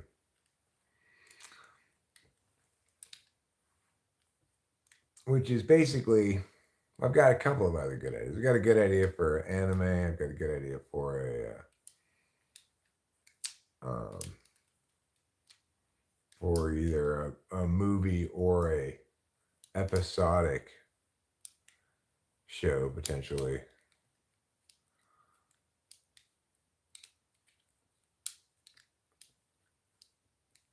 I could use AI to flesh out the rest of the plot.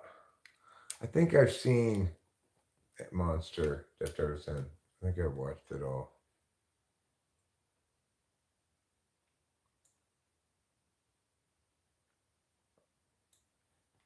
Two 2004, huh? Probably I've watched it all.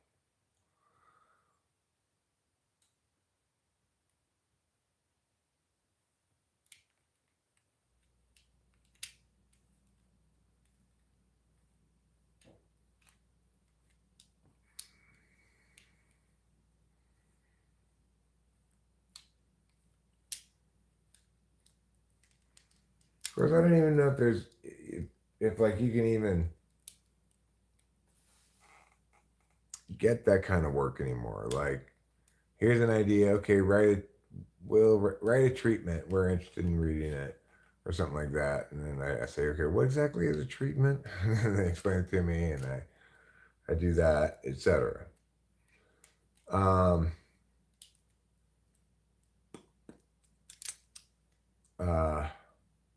I don't know if you can even have that job anymore, or do they just have studio executives using AI to write garbage? Who knows? It may not even be garbage. Maybe great.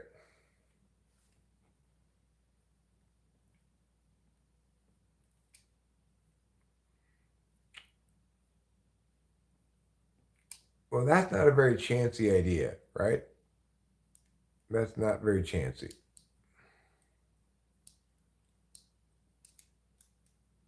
It's a very good idea.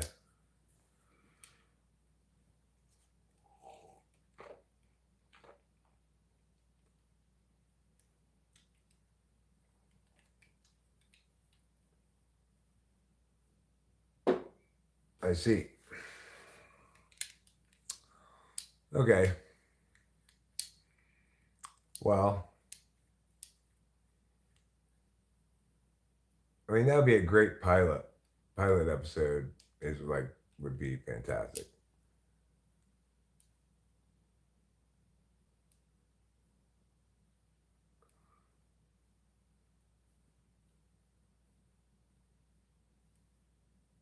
Hey man, how are we doing tonight? Says J Max Cook.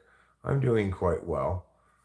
Jeff Darterson says synopsis: a surgeon gets fired for prioritizing saving a kid whom he thought was innocent and part of a family massacre, but the kid he saved was actually a psychopath who killed his parents and goes against his savior in a biblical manner.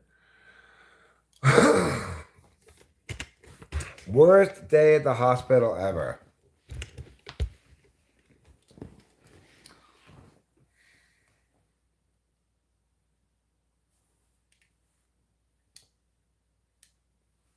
Yeah, well, I kind of like, I'm not super interested in doing a bunch of work on spec without. But I mean, I get that's how you got to do it, but it feels like that's what I do full time on YouTube. Lots of interesting stuff gets canceled. Well, I mean, this one would have your identity politics thing locked in because you got the main characters are a Mexican drug cartel.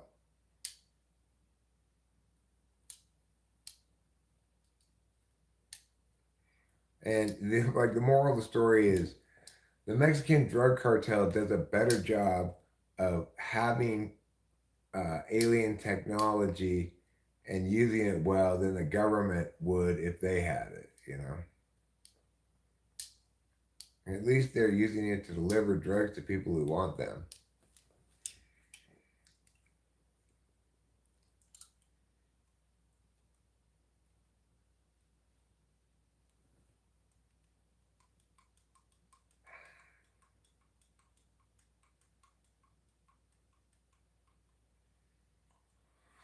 Yeah, well, Atomic Elf 1, I guess the bottom line is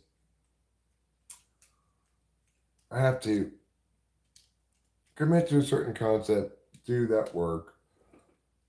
I mean, in general, that's the rule. Before you can get any help from anybody doing anything, you have to be successful at doing it by yourself first.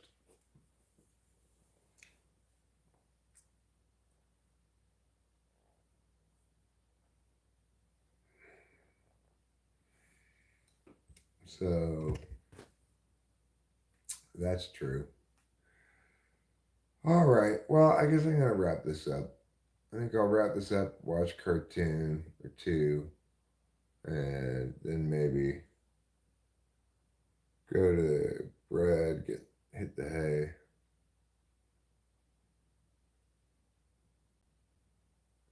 Some people sell the option rights to their scripts, which then revert back to them after a certain time. That would be a better thing to do for sure. Boba Fett says, frown. Well, frown or not, I'm tired and I'm just going to wrap it up and try again tomorrow. Hopefully, it'll be a better stream then. And everyone will be happy and celebrate the wonderfulness of the stream. In the meantime, let's all reflect on how we can do better next time. I love you all. Good night to everybody.